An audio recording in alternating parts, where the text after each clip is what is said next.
Welcome to the work session of the Bennington Select Board budget session on January 11th, 2020. It's funny having all you people sitting so far in the back. I feel so far away from you, but you're welcome to come up if you like. But anyway, it's a funny setup, but glad to have you here. Thank you for being here today, and sorry about the distance. Hopefully our voices carry over across the divide. I'm Donald Campbell. I'm the chair of this board, and I think we can dispense with our usual formalities of introductions and all the other things that we normally do and jump right into it since this is a work session.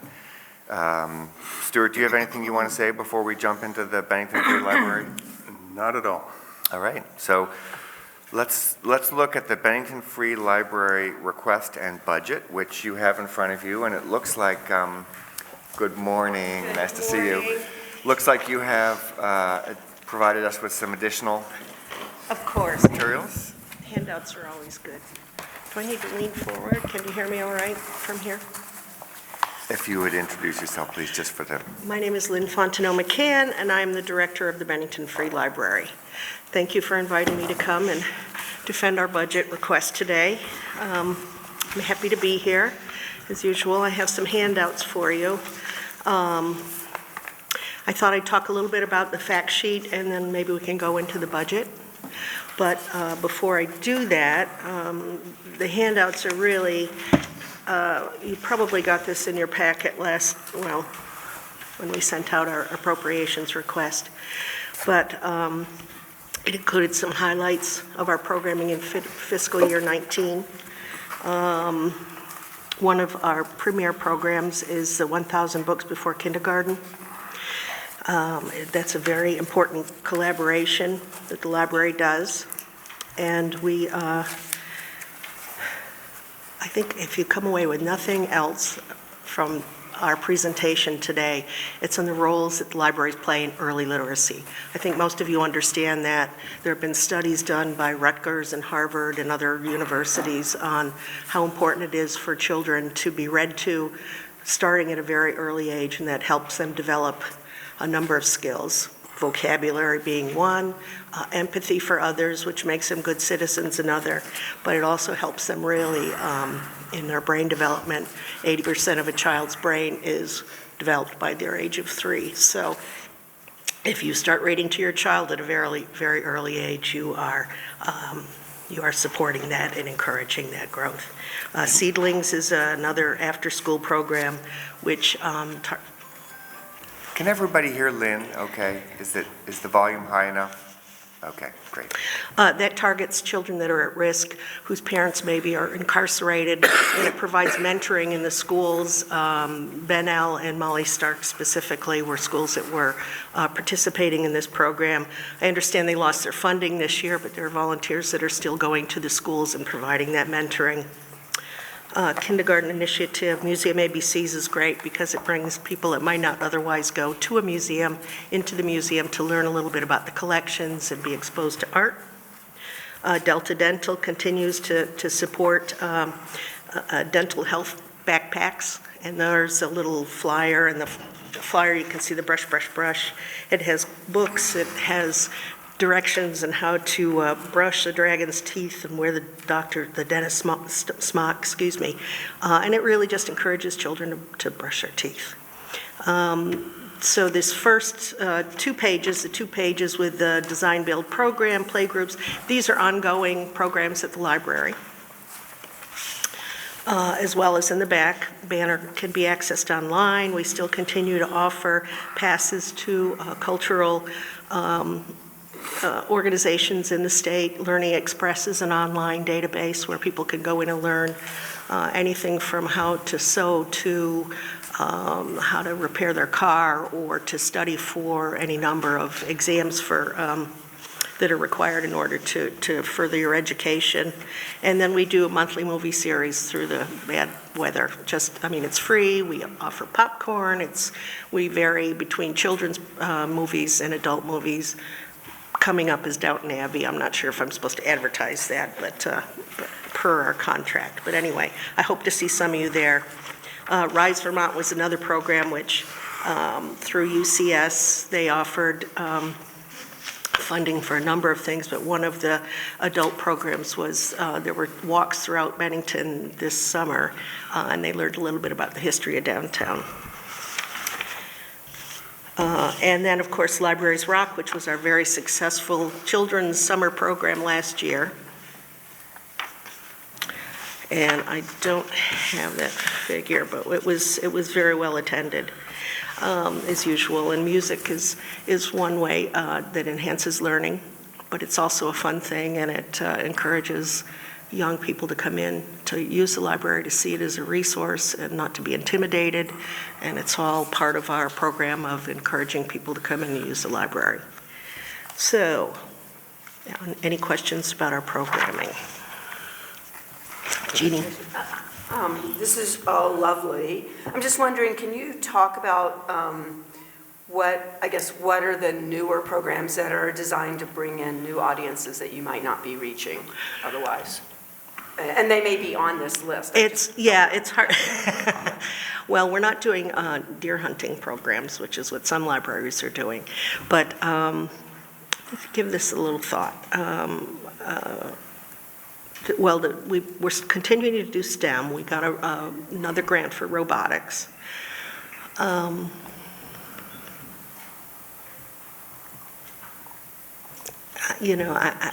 drawing a blank here, I'm sorry. I will say that the children's librarians are, were teachers before they came to the library, and they're really very creative and make a big effort, a large effort to come up with new programs that'll encourage people to come into the library. In terms of adult programs, we continue to do the occasional reading series. We have in-house resources that are available that are relatively new. We have a corner for adults where they can do puzzles, which we've always offered, but coloring and games and so on and so forth. So. And I will say that UCS clients use the library a lot as well.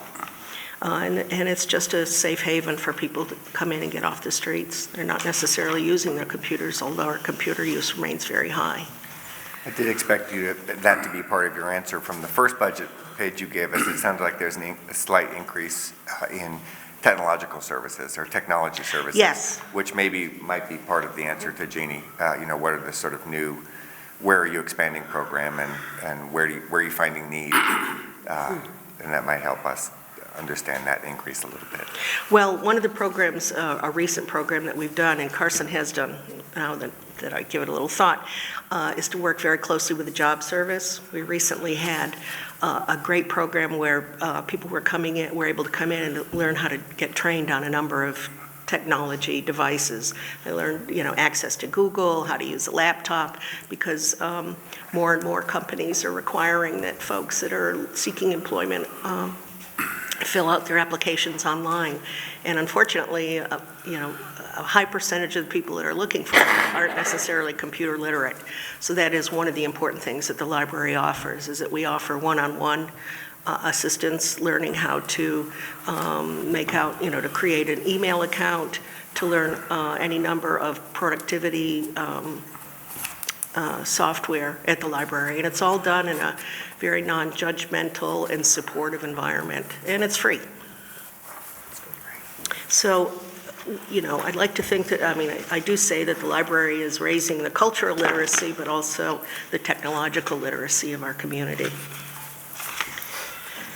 Fact sheet. Circulation is down slightly, but that is pretty consistent across the United States. I think what is important about that is not necessarily those numbers, which are conclusive that the library is being used, but what is more important is that the library is offering resources to patrons, and so that if they don't necessarily access them at all the time, they know that they're available in the community for them to use as needed. Visitors, we continue to have a very good high number of visitors every month. That's about 6,000 a month. People are coming downtown. Registered borrowers are up slightly. We have 513 new borrowers. Of that number, 137 are children. So when you look at those numbers, forgive me for interrupting you, but the fact that you have 75,000 visitors a year is quite a stark standout number, a really good number. But is that discrete visitors, or is that just visits to the library? How do we parse out how many people use the library as opposed to how many times the door is opened?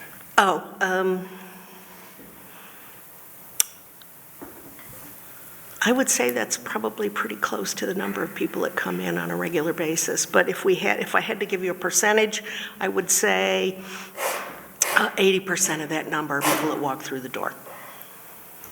Repeatedly Okay. or once?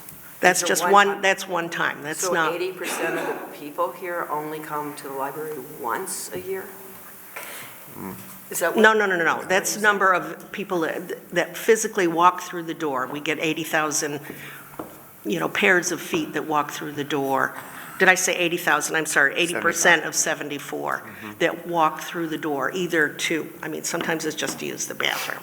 Sometimes it's to come for a program. Sometimes it's to come to use the computers, or sometimes it's to sit and read in the quiet room and read a newspaper. Volunteer hours, 138 volunteers, donated 1,148 hours. Our collection is still very respectable. Under expenses, I'll talk a little more about that in the budget. 124%, so more than Bennington's contribution to the library was spent locally. And that was in part because we spent quite a bit of money on our roof project last year. We continue to receive funding for our courier system, which has saved us a great deal in our postage costs, Sunrise Family. So we do collaborate with area organizations as much as possible for programming and for grants. Meeting room is used by 64 organizations and individuals. We do charge a fee to use the meeting room, which was at the suggestion of the board some years ago, and which we've done. Non-resident fee has remained static for about 10 years, so we may be looking at raising that a little bit next year, although that's not included in this budget, because it really doesn't generate enough really to tally. And programs. We had very successful, as usual, summer reading program. Jeannie is an educator. You know that it's important that children, our students, continue to read throughout the summer, otherwise they lose quite a bit. And so this program promotes that and supports it. So the library, more than any other institution in town, really supports and nurtures early literacy in our community. And if you come away with nothing other than that, that's very important to understand. We reach children before they can even walk or talk, and we support our community from that very early age in our, developing their early literacy throughout their lives, and that in supporting their recreational, educational, and cultural interests until really the end of their life. And that's something the library is uniquely positioned to provide. So, on to the budget, with your permission. We have asked the town for roughly, where am I, Bennington, a 2% increase this year, which is down quite a bit. Is there anything in here that you have specific questions about? You had mentioned program revenue just now, and I don't see a program revenue line in the revenue. Is that in miscellaneous? You mean in terms of, program would come in under grants. Okay, for revenue? I thought you meant revenue from charging for programs. We don't charge for programs. Okay. All of our programs are free. Okay, so program revenue would only be the grant revenue that Jen then provides. Correct. Okay. Correct. Okay. But there is a line for programming in our expenses. Some of the savings our personnel is only up 2.2% this year, which is great, even with the increase in the Vermont minimum wage, and that is largely because some of the staff have opted to go to Medicare and other insurance. Yeah, and that's with your increased hours that And we've you're putting added onto technology. 6 hours. The Yeah. fact that you're looking at a 2.1% increase for personnel and a 0.8% increase for all other costs is quite remarkable in this day and age when the price of everything's going up. So this looks to me to be a very modest budget. Very few increases, a few increases on the revenue side, notably the request to Bennington, but pretty flat on the revenue side, pretty flat on the expense side too. So nothing in this budget jumped out at me, but if there are board members that felt like there were line items that we should ask about, this would be the time. I would like to emphasize that we really make every effort to raise funds through grant funding. We've raised our fundraising line last year. This year, we're taking on a new fundraising project. It's in your packet, and I hope we'll see you all there. We're doing a mini golf program in the library at the end of February for leap year. And that's reflected in the 55,000 Yes. number? Yeah. Well, we don't really know what it's going to generate, but we're hoping that in subsequent years, we'll be able to increase that fundraising line. But that's a big jump for us. We went from, I think, 40,000 a couple of years ago up to 55, so we really are trying to, pull our weight in terms of fundraising for the library, and that's all without a development person. That's volunteer work by the board and by patrons and our community and the staff. Well, development people are expensive. That would be. Yes, they are. So the one big drop that happened in revenue happened actually between 18 and 19, and I think you explained last year that was because that gifts adult was coming in for support for the roof. But is that why in 18 you had $10,000 in for gifts, and then you went down to 5,000, and you're holding it level at 5,000 this year? We just found that the gifts that there's really no way of knowing, and we've been funding that at 10,000 for quite a few years, and sometimes we make our mark, and sometimes we don't. So the board felt that we needed to reduce that a little bit and just have a little more modest expectations for what our gift income would be. That's great. Yeah. We really appreciate what you do, and we don't want to make more work for you, but if I could toot the horn of the North Bennington Library just for a minute, the budget that they presented us is really a format that works better for us. Okay. And so I would just ask you to maybe take a look at the format in which they offer actuals for 18, estimates for 19, budget for 20, and then budget versus estimate for 19. So next year, if I'll possible, talk to Jenny about it. It'd be great to have it in this format so that we were comparing them the same. Sure. It also saves us a lot of math, not that we mind mental math, but it saves us a lot of math as we go down to be able to have the spreadsheet generate the differences. Helps Absolutely. us identify areas. Other questions from the board on this? I have none. I don't have. Okay, Jean? I have two. I'm just wondering, the grants to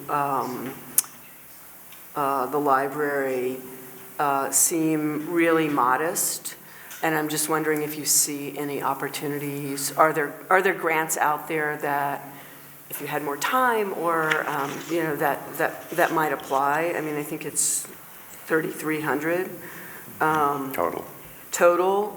And that seems like a really modest amount of grant money coming in to a library of your size with, your patron. It is, but it's hard for us to budget because we often don't know about grant opportunities until the year in which they're provided. Right. Okay, so I'm projecting out quite a bit here. I guess it's just that it hasn't changed either. It hasn't.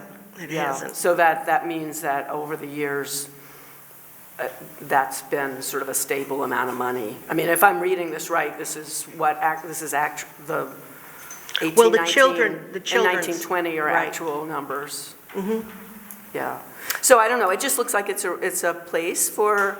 It might be an opportunity to look at grants that align with the work that you're already doing. And then the other thing I just wanted to ask about were the non-resident fees. So it looks like.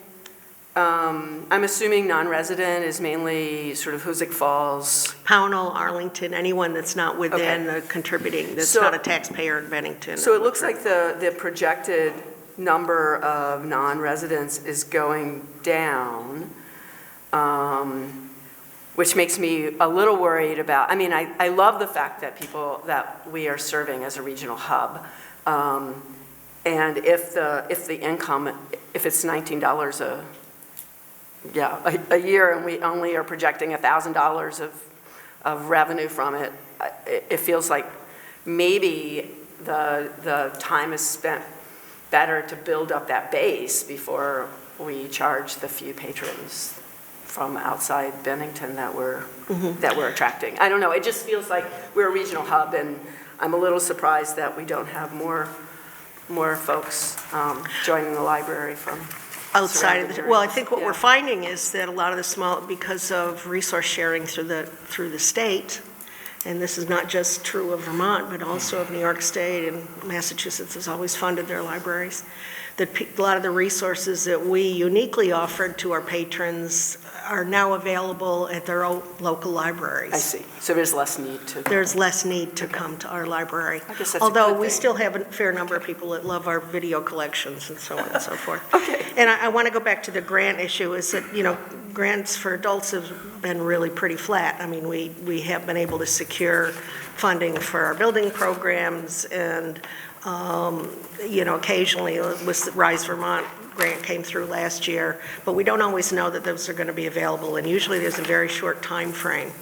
Children's grants are up by a bit this year, and that's because we're finding that we are receiving a little more income for grants. So we do keep track of it, and when I prepare the budget, I have to kind of suss out if I think we're going to have some increases or not, which Yeah, is well, what we I don't try want to you do. to overestimate and then No, end up and with a shortfall. that's a problem, as with, the gifts Right. line, which I overestimated for a while, and we're trying to back Well, off on and that. percentages can be deceiving, but just to flag, you are, in this grants category, you are projecting a 15% increase. So it's not that you're not aspiring to do any better. And I think Ginny's point is great, and just let's keep looking for more grants. But Always looking for free money. one of the things about these budget sessions is that we tend to get right into the weeds very quickly, and it tends to maybe be a little intimidating because we're looking at budgets and we're looking at numbers, and it sounds like we're trying to be critical, which is really not what we're trying to do. I think as we maybe wrap this up, it's worth saying that the programs you're offering are fantastic. We realize that the library is a critical resource, particularly for our youth, but for all of our population, and we're so thankful that you have adopted new technology and made computers available to people, and also encourage the love of reading and help people with their taxes, all these different things that you do, and bring in a budget that is arguably under the cost of inflation, and take care of all your own capital costs, as you did with the roof. So we're very thankful for what you're doing here, and don't let that get lost in the fact that we're grinding away on the budget here. So. Thanks. Thank you, everyone. I really don't feel like I'm being abused when I sit in front of you folks. Both Yes. of our libraries. And you have been very supportive, and I Yeah. appreciate that, I must say, So my feeling is that this is a very modest increase, and that we should move on. Any further questions for the Bennington Free Library? No? Thank you. Then thank you very much for coming. Thank you. Lynn, Oh, sorry. Lynn, one question. One. You guys still have microfiche downstairs? We have microfilm Yeah. upstairs, and some years ago, we received some gifts, donations, and were able to buy a nice new machine. A what? But it's, basically, it's automated. You can also email yourself articles instead of having printed the old way and pay per page. cool. You can also download it and save it to a flash drive. So it's new, pretty state-of-the-art equipment, and we're thrilled to have it. So Bennington Banner is available on microfilm, but you can also search the database, which is much quicker. Great. That's great. Thank you so Thank much. you. I really appreciate it. So North Bennington Library, I'm going to take the liberty of moving this mic a little bit closer. Make sure everybody can hear well as possible.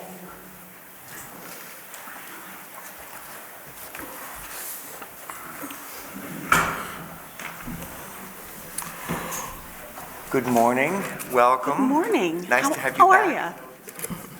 How are you? Would you like handouts now, or? Sure, why don't you give us handouts Okay. now? We can be, All right. kind of looking over them a little bit while you talk, and that'd be great. I'll just bring them. So, rather than reinvent the wheel, I decided to reuse our annual fund appeal letter, which has lots of great facts about the library and has a pie chart for visualization of sort of what our budget looks that way. Also, it's our annual fund letter, just in case you didn't get one. So,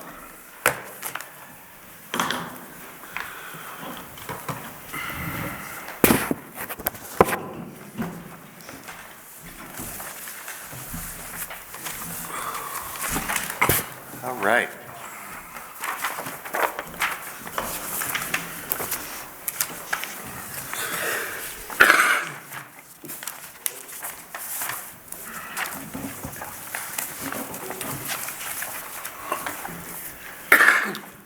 So, how would you like to start? Would you like to walk us through some of your program changes for the year? sure. I'm Jenny Rosicki. I'm the director at the John G. McCullough Free Library in North Bennington, and I'd like to lead off with crow for breakfast, basically. In our the packet we submitted, we are asking for $48,000. And if you look at our budget, the correct amount of what we are requesting is $40,000. I'm so sorry, I think I just put the 40 and the 8 together. I'm so sorry, but that's where our request is this year.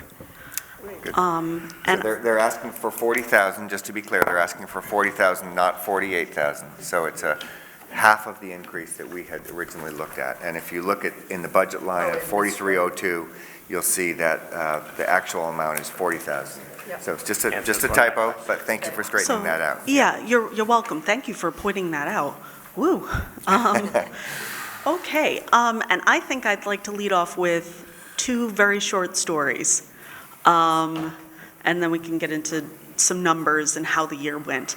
The first thing, and I think it's sort of indicative of library service in North Bennington, is the American Library Association and Penguin Random House Publishers recognized us as the first runner-up for the first ever Innovation Through Adversity Award this year. This is kind of a big deal. This is like national recognition for what we're doing. It's finding creative ways to do programming, deliver services, and yeah, on a very modest budget. And how all that ties in with outreach and increased participation. And the heart of it was our really successful collaborations with existing structure within the town, organizations, individuals with expertise, making use of alternative spaces. So if we don't have enough room to accommodate everybody at the library, because we're small, we'll take the library to you. And that was, as one of the people on the awards committee said, they'd never seen quite so much of a full court press in terms of getting stuff moving at a library. So that was kind of a big deal and a good story to lead off with. The second one was in late September. Our furnace, our water boiler and furnace would not make it through the winter. This came to my attention, despite regular cleaning and maintenance. It had put in its time. And in very short order, it needed to be done because wintry weather was on its way, and we had the job completely completed before it really, really got cold, and completely funded through grants and fundraising.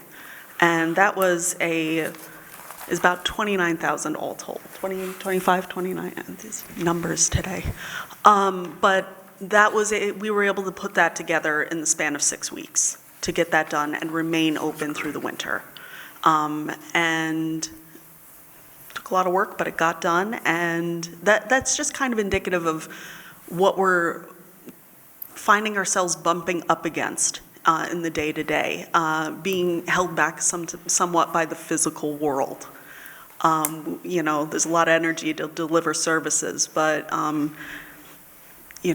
sometimes the building needs attention, and sometimes some of the existing technology needs an upgrade, or we need to invest in staff in order to keep that momentum going forward.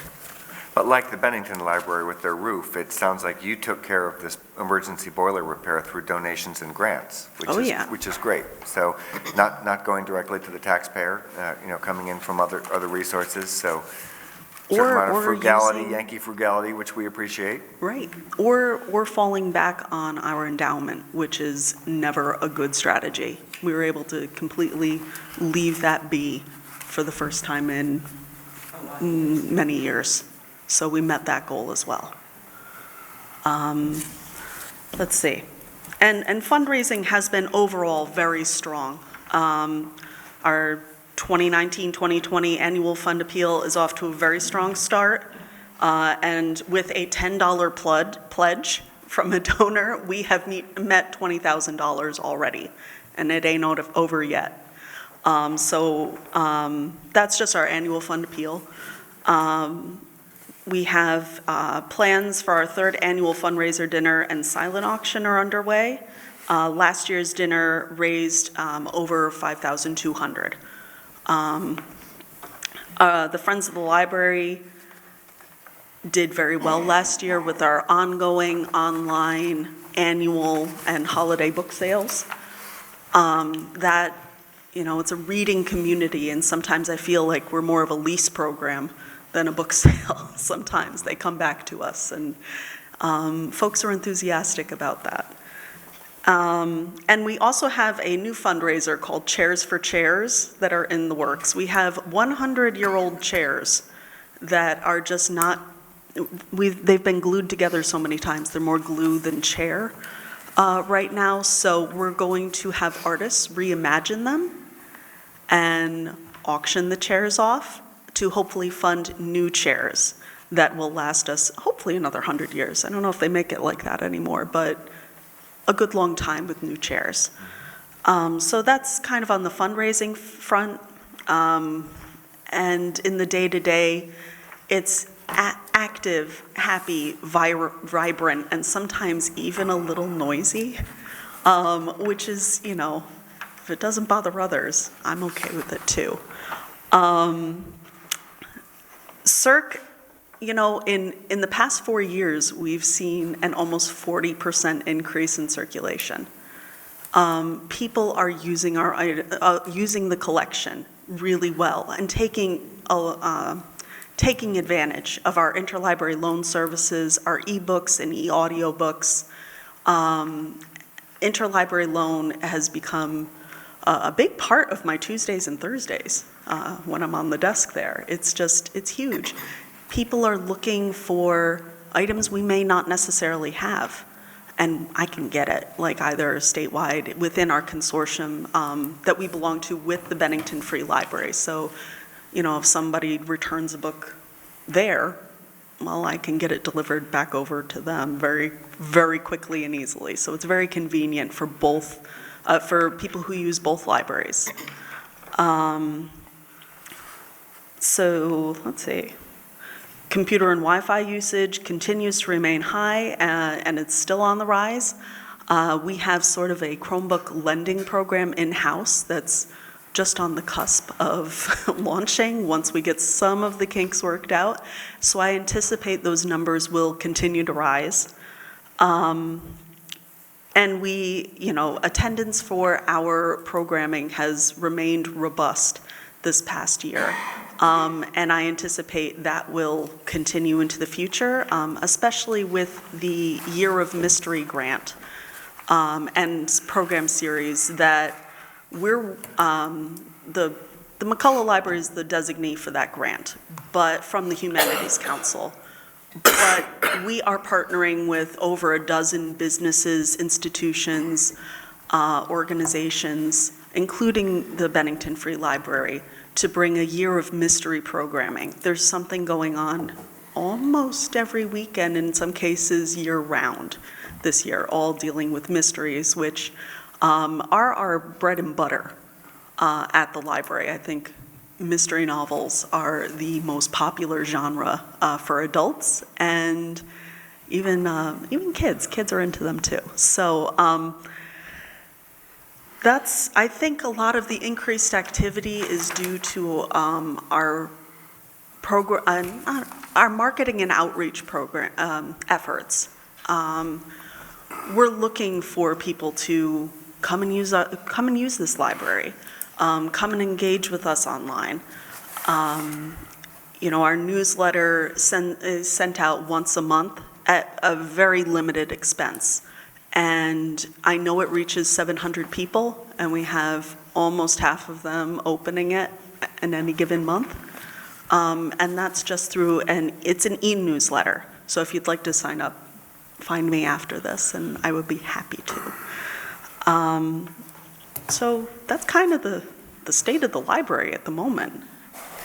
I wonder if we could, before we turn it over to the board, I wonder if, again, compliments again on a very nice financial summary, budget page, very well done. Although I think we probably would like to know a little bit more about your endowment and what the state of that is. Sure. But as we make this decision. So we're always trying to figure out what fires we have to put out the most. And so if you'd be willing to just kind of fill us in on that. We have about $235,000 in the non-designated endowment, and we have about $6,500 in another small endowment that is designated specifically for principal only. Then we have another small endowment that was designated for building only, and that is currently about $80,000. Okay. That will be used at some point if, in this coming year, we are awarded a USDA grant for the project, and then subsequent to that, we have to cobble together enough donations and, that was a loan. We have to get the loan first. Then once you're fully funded with a loan, we will go after a whole series of grants and donations. If we can cover the project without having to dip into our endowment, the project will go forward.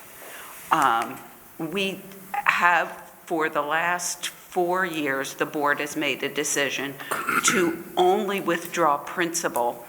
Interest? Interest, yeah. thank you, to not touch the principal.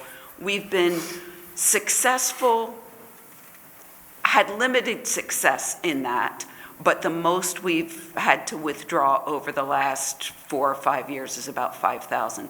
This year, we probably will not have to touch any principal, which we're very excited about doing.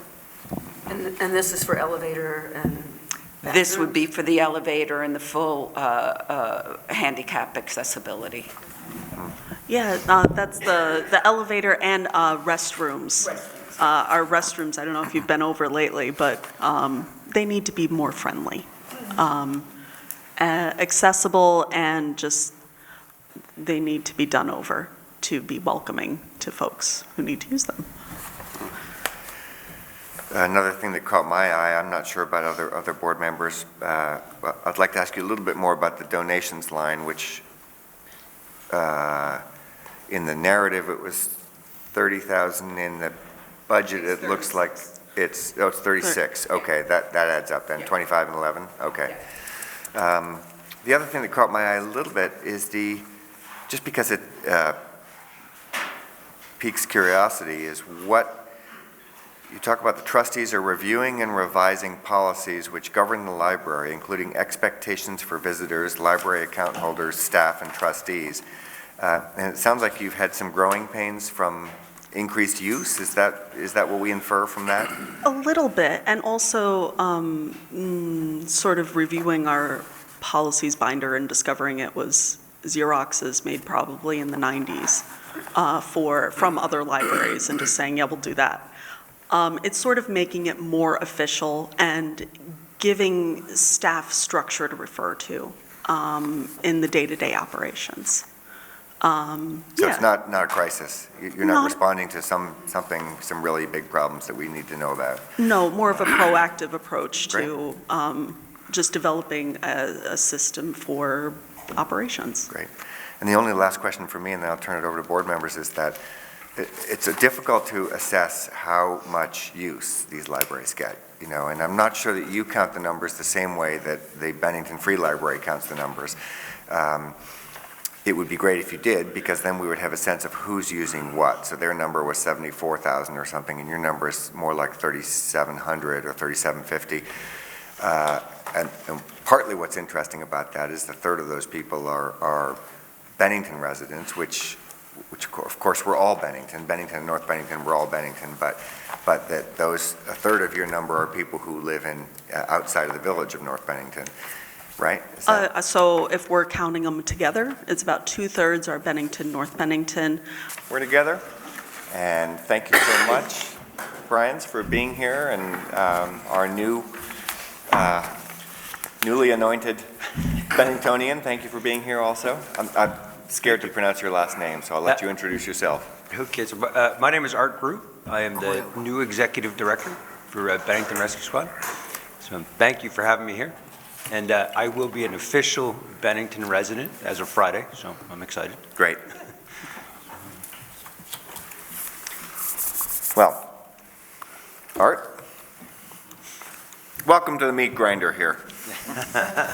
We are very glad to have a strong emergency rescue squad here in Bennington. We've had a lot of difficult and good conversations in the past several years about funding. We know some about the challenges that you're facing. Yep. And I think they're somewhat ongoing, and we'll want to press you a little bit harder on some of them. That you can expect some questions about the endowment. And you've put forward a relatively large increase, which is probably larger than we were expecting. If I could say that, I think that probably is true for all board members. But the guiding principle is we have to have a strong emergency rescue service, and would like to have the most frugal emergency rescue squad we have. Not being a department of the town, there's a lot we don't know about your organization. So when we look at our own budgets, we can look really carefully at what goes into each line item. And so I think it's a little harder for us just to accept your recommendation without feeling like we need to really get some explanations from you. So don't take it personally. Nope, I'm comfortable with this, so. Okay. So would one of you like to offer a summary of where you think you are and what you think your challenges are and what this budget means to Bennington? All right, so I guess that's me. So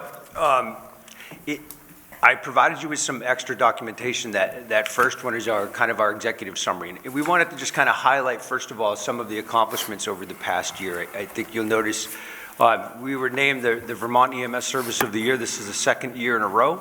So for us, this is a very big accomplishment. So this is the state recognizing the Town of Bennington Rescue Squad as the best EMS provider in the state of Vermont. And that's attributed to our staff and the level of care that they provide to your community and the training that they go through to be able to provide that level of care. We've increased the number of our critical care paramedics to the town, and I know that probably doesn't mean much to all of you, but critical care paramedics are paramedics that have gone through some additional training to be able to provide some additional skills and also to be able to take those patients who cannot be treated within the town of Bennington that need high levels of care during the transport to another hospital, whether that be Albany or Dartmouth or to Troy. So that further increases the amount of care that we can provide to the residents and the visitors of our town. We've increased the training that we provide, not only to our staff, but to other EMS agencies, and for a couple of reasons. We think it's important that the region as a whole have a better EMS system and higher levels of care, not just within the town of Bennington, because we rely on all of our neighbors to provide us with service when we're busy. And also it helps us to recruit strong, good candidates into our system, and that's important. And our apprenticeship program, I know you've all probably read articles about our apprenticeship program, which is partially funded through the state, which is allowing us to bring people in without normal EMS experience. So they may be, people that have had interest in becoming involved in EMS, but maybe hadn't before, taken any kind of class to come in. They take a class and we pay them from the day that they come in the door. So they're getting paid to get that training to help to develop a stronger workforce for us. And they're helping to deal with the fact, and you'll see in our challenges, is that workforce challenge. So, and I'm not telling you anything you haven't heard from probably every business in every part of Vermont, right? We all have workforce challenges. So we're looking at ways outside the box to try to deal with those workforce problems. So, and some of the challenges that we're facing. So we have an increasing high deductible healthcare plans. And actually I referenced, it was funny because I was putting the final touches on this yesterday, and USA Today had an article yesterday about the increase in high deductible healthcare plans in rural America and what's happening with that. Totally. So not only does it affect the hospitals in these rural areas, it affects the first levels of healthcare provider that touches a patient. So we, being the first one who touches somebody in critical need, we are the first bill that comes through the system. So that hits the deductible. It doesn't hit the insurance provider. So that hits the patient directly. There's usually a delay in those payments. The insurance company will pay right away. We have to wait for denial from the insurance because it's a deductible. Then it goes back to the patient. And unfortunately, at that point, the patient's also receiving bills from their local hospital that are underneath that deductible. So what's happening is it's hitting us, it's hitting the local hospital. By the time they get transferred out to somebody else, whether it's Albany or Dartmouth, their deductible's already been met. So Albany, Dartmouth, the other hospitals are getting paid in full through the insurance provider or paid to the extent of the insurance plan. So that's having an increased impact on us. Insurance costs, you all know that. Everyone's insurance is going up. It's funny, we're talking about increased and high deductible healthcare plans, but health insurance is going up. So if you can figure that one out, let me know. Don't get started. So, it's the biggest we'll move right challenge on. we're facing. Yeah. And there's increasing capital costs. And I just gave you one example. So we look at ambulance stretchers. So if you look at an ambulance stretcher, that cost has increased us 125% in 15 years. So you want to talk about health insurance costs going up. Has your health insurance gone up 125% in 15 years? That's just a stretcher to put in our ambulance, 125%. So, and I highlighted that a lot of the equipment that we're using has gone up substantially in cost. So, and as we increase skills of providers, we have to add additional equipment, and as protocols from the state change, we're adding additional things. So, and we have the workforce challenges, which I, again, don't need to go into detail. You guys know all about those. And then we just highlighted our call volume. If you'll notice that's showing you a 6-year chart, and that's 2019 through the end of December that you're seeing there. And you'll notice our 911 volume is at the highest it's been in that 6-year period. It's actually at the highest in any of our records for 911 volume. We're still tracking a little over 88% of that is coming out of the town of Bennington. Right? And we're still running at about a 74% transport rate out of those calls. And of those transports, 4.5% of them, we never receive any payment for. 4.5% you don't get paid for? We don't get paid for it. That's strictly 4.5% of calls out of the town of Bennington alone. That's 911 calls. 74% of the transport services. Yeah, so you're looking at about 2,940 calls that result in a transport out of the town of Bennington. 133 of those result in no payment. What's the monetary loss? The monetary loss on that is just about $76,000. Okay. So, and now, on that second page, you'll notice that is where the budget in detail. Now, this is slightly different than the budget you received in the original one. This shows expenditures, not the contribution. That's still the same. This shows just capital needs. Again, when you get that last one, I was 5.5 weeks in. So, and this is showing also expenditures through our endowment, which you'll see, which were not referenced in the other, including our capital needs and debt occurrence as a result of increasing capital needs. So this budget, this executive summary replaces what we've already considered?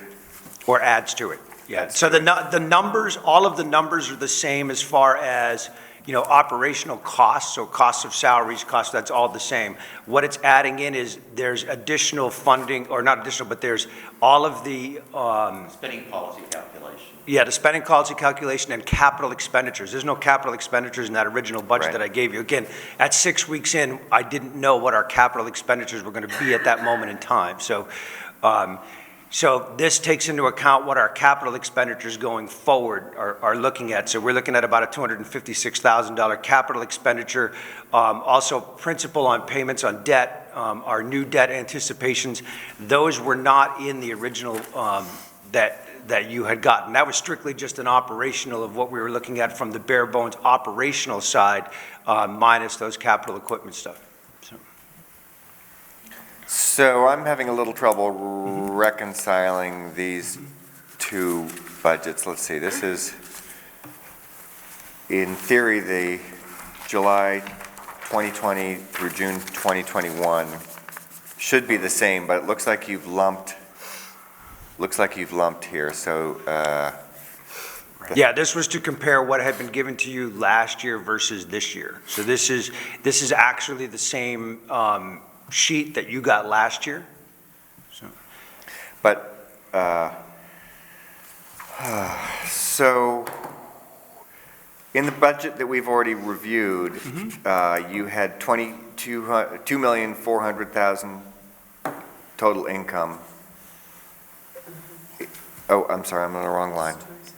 $2,663,000 was in the proposed.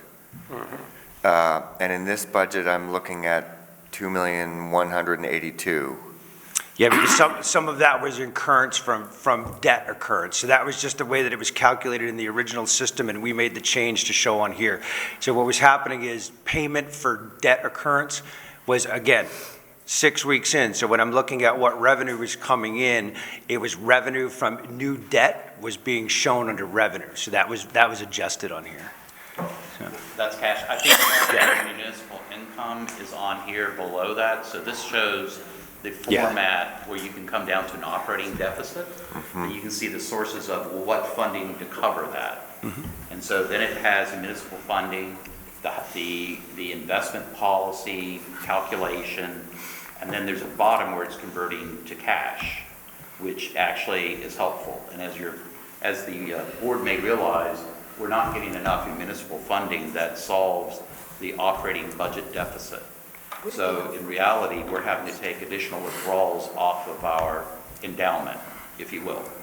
So that's what's filling the gap right now.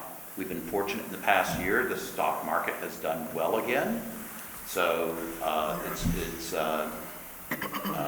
it's enabled us that it's not as apparent. The spending policy still went up a little bit because of the gains in the stock market.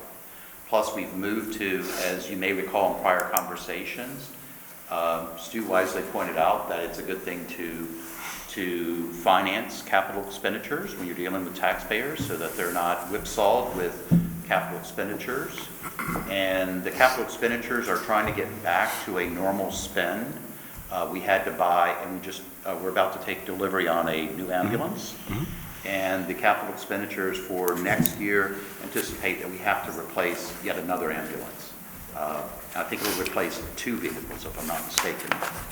Yes. Yep. So I don't want to sound, I don't want to sound at all ungrateful here, but these budgets are hard for us to read, and I spend a couple hours on each one of them, really poring over them. And I don't know, Stuart, did you have this budget before this meeting? Did you This have one here? This one? No. Yeah. So I'm just simply not going to be able to sit here and analyze it the way I normally analyze a budget while the camera's rolling. So I'm not sure how other people are feeling about this, but I've reviewed this.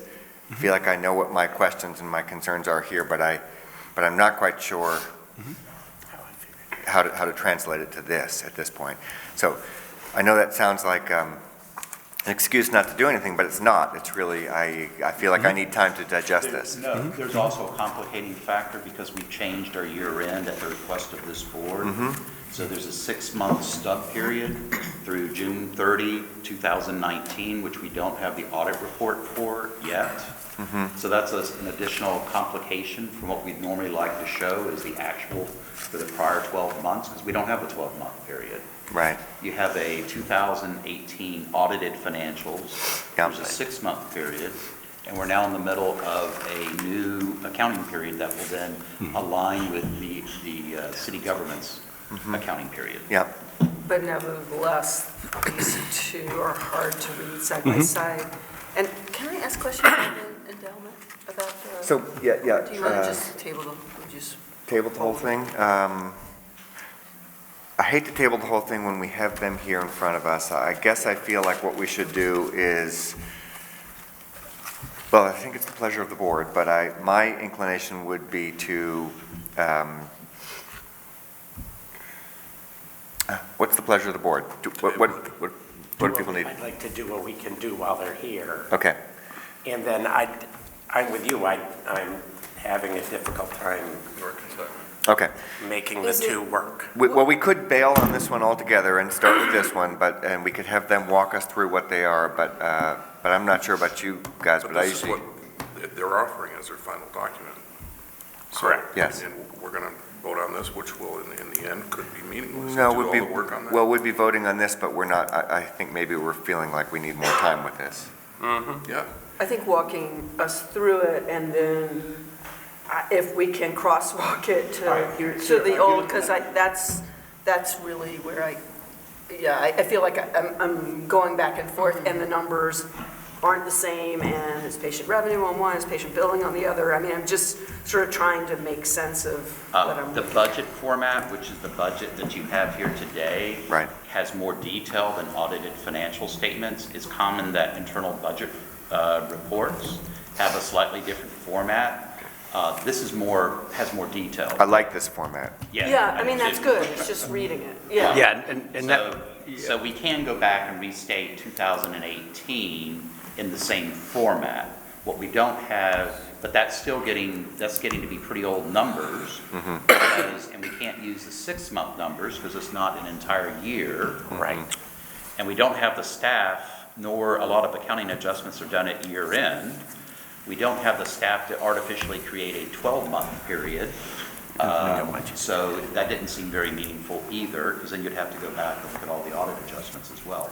So this is a year of transition with respect to all of this and a new director. Good thing to flag, a year of transition, new director. This is not this is Yeah. not us finding No. fault with you. This is, again, our need to be very careful with the taxpayers' money. I absolutely, and I, again, so part of that confusion is when I initially submitted those numbers to you, I wasn't aware that we had a different format. So those original numbers were based on a previous format, and without some of the detail at 6 weeks in, Right.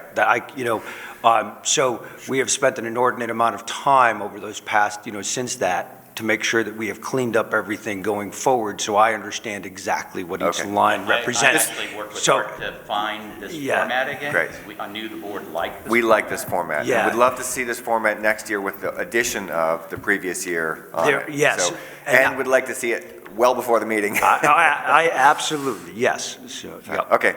All right, well, my suggestion then would be, let's do the best we can today. We may not be able to vote this budget in unless the board, I expect the board will want at least 24 hours with this. But let's have you walk us through, I haven't even had time to calculate the deltas here, like where the increases are and where the decreases are, but maybe walk us through what you think the notable highlights are, and then we'll just do the best we can with it. And we'll all keep in mind that this is a year of transition. Yep. All right. So patient billing, right at the very top, looks like it's Yes. projected. You Yep. want So you'll notice we're projecting slightly off of what we budgeted for last year, over what we're projecting out for this year. Obviously, uncollectibles and changes in Medicare or Medicaid rates and then withholdings in certain states. So because we do some service on a mutual aid basis, like even into the state of New York, they're turning around and withholding 1% for the first quarter of the year on us. So that's showing in there. So our fundraising donations and requests, you'll notice that, we were fortunate this year. Our projected is up. But that was through a one-time issue, so or one-time donation? Yep. One-time bequest. So we're not anticipating that there's going to be any increase to that budget going forward this year. Our community education and CPR, these are programs that we offer out to the community, and what that revenue is that comes in for that. Most of that is a pass-through revenue, where revenue comes in from the program and goes out to pay instructors, supplies, equipment, whatever that would go for that. Our EMS education courses, this is all of those classes that we offer for providers outside of our system. That's revenue that comes in for that. So, and again, some of that goes out to pay for our instructors and equipment on the other side. Trust distributions you'll see in there, there's, and that's a yearly distribution that we receive from a trust. There's other income. Other income is just, we have a few lines of ancillary other income, whether it be from, what people pay to get copies of run reports. There's a couple other lines there where there's, there's a couple thousand from one, couple thousand from another. We figured it was easier than spelling those out, where there's some of them are $100, some of them are $50 to lump it into other income. Okay. Management services, these are services that we provide to other services to assist them in the management of their systems. We're anticipating there'll be a change to one of those systems, and that's why you'll notice that there's a decrease there. Our goal with that service is to help to go out and strengthen some of our neighboring services, because we need them to be strong, so all of a sudden there's not falling, the system doesn't start to crumble and they start relying on their neighbors too heavily that we can't provide that. So our goal was to go out and help them to stabilize some of our neighboring services. And we were doing that with one, they're getting back onto their feet, and we anticipate that some of that's going to go back to them. So in staffing services, that's just where we may provide an EMT or a driver to another service through an agreement to provide that. And that brings us out to our total income. Again, slightly down from what we budgeted for last year. You'll notice our projected is going to be off a little bit from what we're referencing, or what we budgeted for this current year. And we make up for that in the next line, which you'll see when we get under expenses.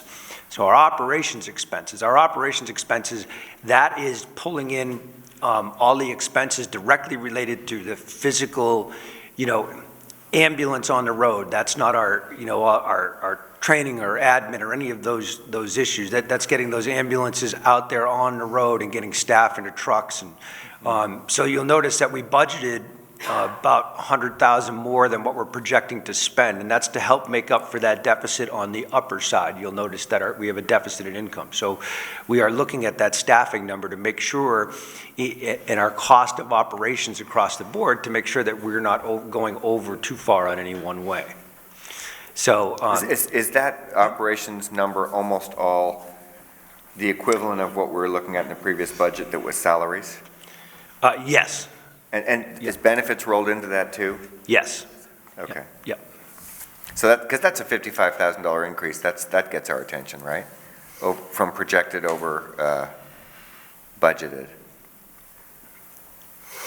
Projected's under budget. So we budget, you mean for our current year? Yeah. No, from projected this year to proposed. Oh, what we're going to propose next year, that's correct. Next year is up 55,000. Yep. If I'm reading this right. You are, so board members, this you are unlike correct. other budgets, this budget reads right to left.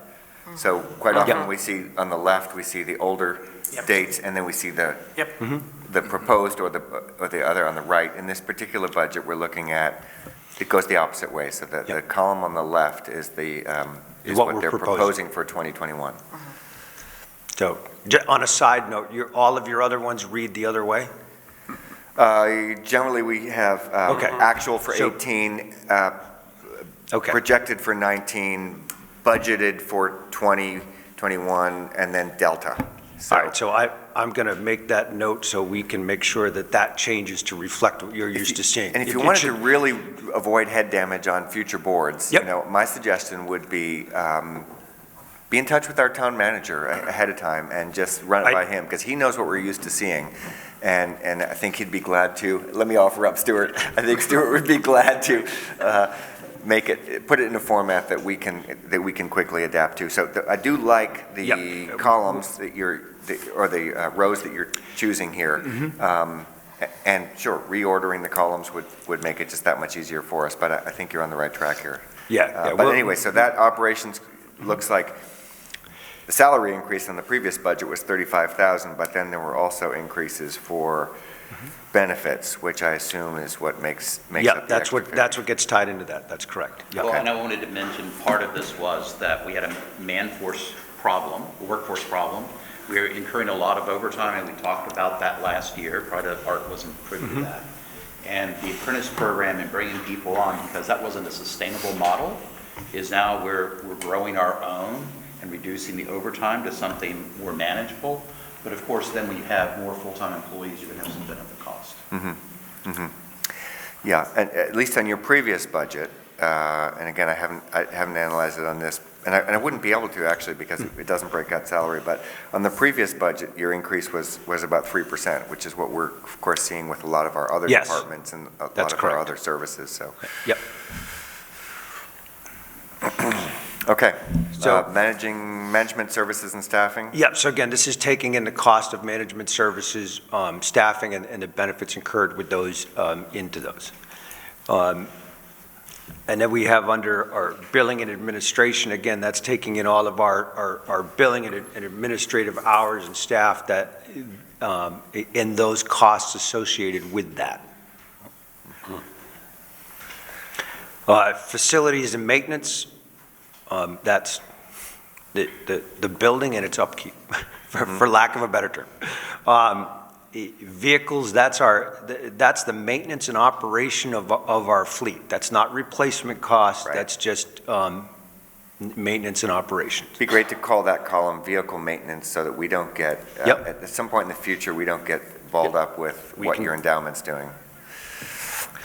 So, and when I say that's vehicle maintenance and operations, so that will Yeah. include fuel as well. So Yeah. we will I'm making a note to make that change. All right. So EMS and community education, these are the costs associated with us providing that. You'll notice that cost is higher than the income that's up above, because remember, our EMS education courses are bringing in about 22,000. We are spending about 34, because that also includes the training of our own personnel as well. So that's included in that cost, so yeah. So it's actually the 6,000 and the 22,000 on the income side? That's correct, yes, yep, yep. Yep. Depreciation and amortization, you might need Brian on this one. Yeah, I'm leaving this one to It's Brian. got the cost of the new ambulance coming in for part of the year at the end of the year, so that's what the increase is. For part of the year coming in. So next year, we would Next expect to year, see the full. We had a new ambulance this year, so actually, if you had the numbers from before, it's actually up from prior years in the current year. Next year, it's going up again because we have to replace another vehicle.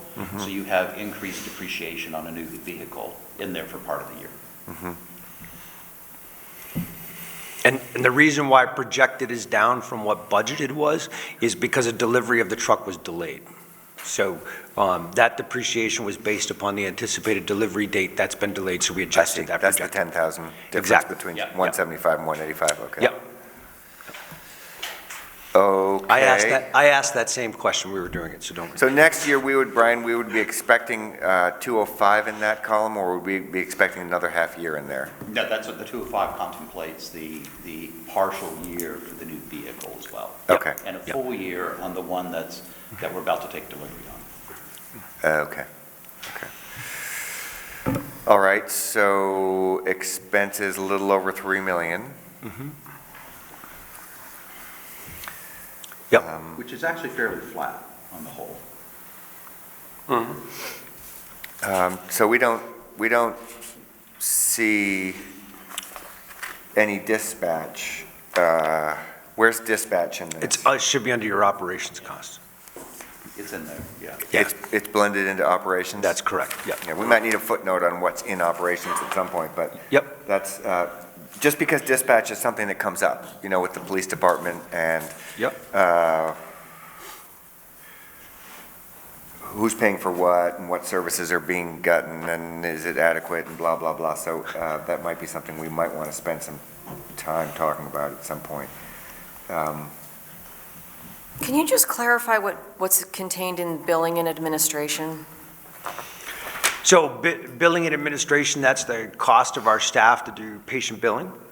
That's the cost of our staff from HR. So the salary line does not include those people? The operation salary line does not include those people. Okay, that was what was So confusing me. we tried to split out what the cost of our, staff was across. So it's kind of like when you look at different departments within your town budget, we look at them as separate departments, so to speak, within our operation, within our total operation, if that makes sense. So. It does now. So so dispatch is under operations rather than management services. So what's in management services and staffing? So management services and staffing is just in what we provide under our management services contract and our staffing with, yeah. Okay. Yeah. I think there's going to be an adjustment there because that number has stayed the same, but we had to reduce the amount. That cost would flip into operations, because what it is those services. Yeah, it should be in operations. Yep. And if they weren't there, we still have those costs, because a lot of times we're using the administrative staff at a high level. So if we're anticipating the management services having to come down, because the other agency is taking some things back, then those costs are going to go back up to operations. We may see it, yeah. Yeah, so just, again, for next year, food for thought, we might ask for, despite the fact that I know we ask for something different every year, but we might ask for a little bit more detail on operations and management service and staffing. Okay. Just because otherwise it's difficult for us to assess what's really happening behind the curtain. Because it sounds like there's a set number of staff and you deploy them where you need them. So if they're not needed in contracted services. It's a mix. Some people are hourly that are providing some of the staffing services to the other agencies. Yeah. But the administrative people are on annual salaries. Yeah. So it's a mix of the two, actually. But I've just noticed that line did not go down. And in fact, if less management services, then the allocation to that line should also go down. Should go down, right? Yeah. Well, and there's a fairly, board, we're looking at, the budget we considered was a 2.7 million expense budget. This is a 3 million expense budget. So we're looking at something a little north of a $300,000 difference. Did you have depreciation in the other one? I didn't have everything in it. I think that's part of what the issue was there. Whoops. Right, it's not. Yeah. Again, not finding fault. No, but just some pretty wide absolutely. discrepancies here, yeah. Yep. Can I ask a quick question? Yeah, please, Bruce. So if I'm looking at total operating, that line of total operating deficit, so we're not putting in the money that's coming from the municipalities, not putting in that yet. Correct. My quick calculation says that the budget, the 2021 budget deficit is increasing by about 135,000, which is about 19%. Correct. Is that, so that's not taking into account what the market's going to do, what you can take out of the endowment? That is correct. And not, Because in reality, we're actually spending a lot more out of the endowment than that spending policy. I understand that. I get that. So that doesn't have the market, you're correct. Right. But just in terms of, let's assume there was no taxpayer involvement, no Correct. endowment. This would be, it seems to me it would be a situation where you'd want to look at it and go, holy cow, how are we doing, how can we spend an additional $135,000 that we don't have? Well, but their management services and staffing is double what it probably should be if their income Yes, is so- halved. Okay. Yeah, so So you're- we'll So it reduces take a that. chunk out of that. Yeah, so you're going to notice an increase of, hang on, I'm going to flip over to the other page. So the management and staffing costs are going to go down. Management staffing costs are Some of going that's to going to go to another line, some of it. Some of it. Yeah. not- So, there'll be so some. my You're going to bigger notice about a question. $40,000 decrease. Yeah, okay. Yeah. So my bigger question really has to do with, I understand that there's going to be municipal funding, and I understand that you're going to be able to take money out of your endowment. I get that. But even when I look at those figures, the accruals, a statement deficit, that may be, you may be closer to projected 1920 than you are currently in that number. I didn't do the calculations for that number yet, but it's still, it doesn't look like we're getting you out of deficit spending. No, you're not. I mean, that's the whole And that to problem. me is to me, that's the big elephant that I want to talk about at some point. No, Yep. that's absolutely correct. How, EMS agencies are having financial difficulties all over the country. Some have closed within the state in the past year, and that's the elephant in the room, is that, yes, we've got some town funding, but it does not solve the operating deficit. So Bruce, just the history on this has been for the past several years, and I appreciate the fact that you're asking this question because it means a lot to me too. We have been convinced that this is a problem and it puts our EMS at peril. And our response has been, we're not going to fix this problem all at once. So up until now, what we've done is we have increased our support slowly with the idea that we're hoping to see a better, things turn around for the emergency rescue service without hitting the property taxpayers all at once with the increase.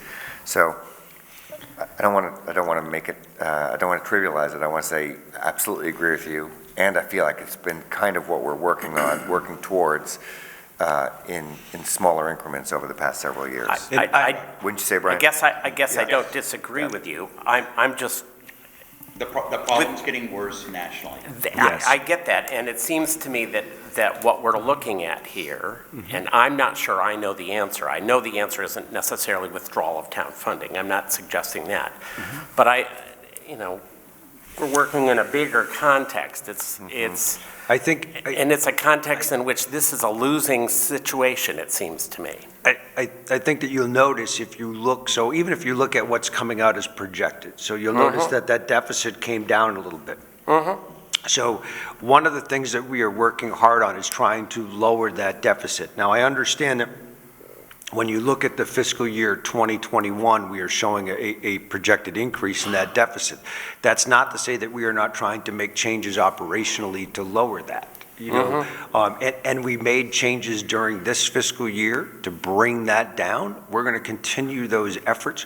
But again, I can't tell you, that, I'm not going to come in here with, the sky's all rosy and we're going to get that down again this year. And that's one of the things so we're looking at what are some of the long range things that we can do to try to lower that deficit number. That's really the question that I'm asking, and I'd love an answer. And to put a little if you could give me perspective on that, in the last few years, we've gone, part of the solution has been offering services to other agencies. For many years, the fundraising, we didn't do an annual campaign on fundraising, and we started that up again. And we've got 55,000 projected for this year as a result of those efforts. Thank you.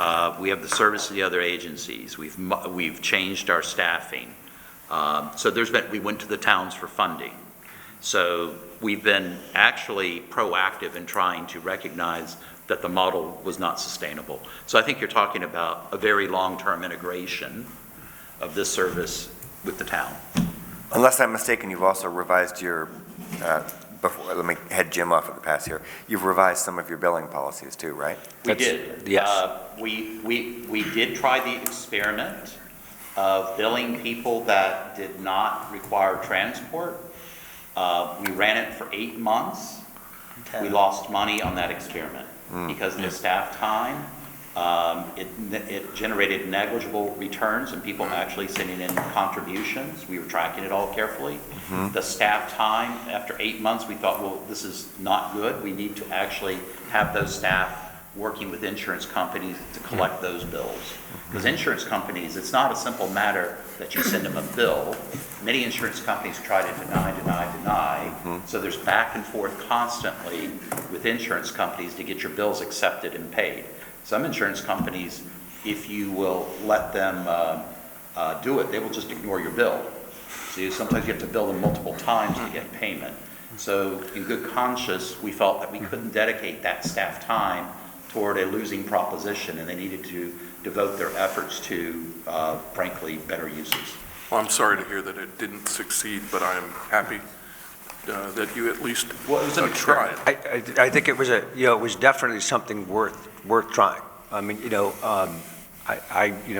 again, I came in after the fact, but looking at the numbers, I was very surprised that, the fact that not only did it not make any substantial return, it actually ended up costing us to do, which, I suspect that's somewhat partly back to the high deductible thing. So when people need services, almost all of us have high deductible plans now, which means that we're paying $5,000 out of pocket before you even get any benefit of the insurance. So I expect there's a lot of sticker shock that comes in from people. And that there is. And so I think that, as Bruce said, a great question is to, what is that long term? And, I can't come up here and give you a grandiose plan of what that long term is. 12 weeks in, but I will tell you that one of the things that we've gone back and, and even before my arrival, and you can see it in our numbers, that apprenticeship program. So we have 8 people that have come through that apprenticeship program that are working for us right now.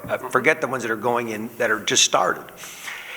That has dramatically lowered the amount of overtime, because one of the problems that you'll see is in that first page, you'll notice that increase in 911 volume. So as our volume is increasing, and that volume is increasing in a payer mix that doesn't pay at the same rate. Okay, so unfortunately, volume's going up, cost of operations are continuing to go up as that volume goes up, but the return coming in the door based on payer mixes does not match that. And if we're filling that void with overtime, then that's just further increasing our operating costs.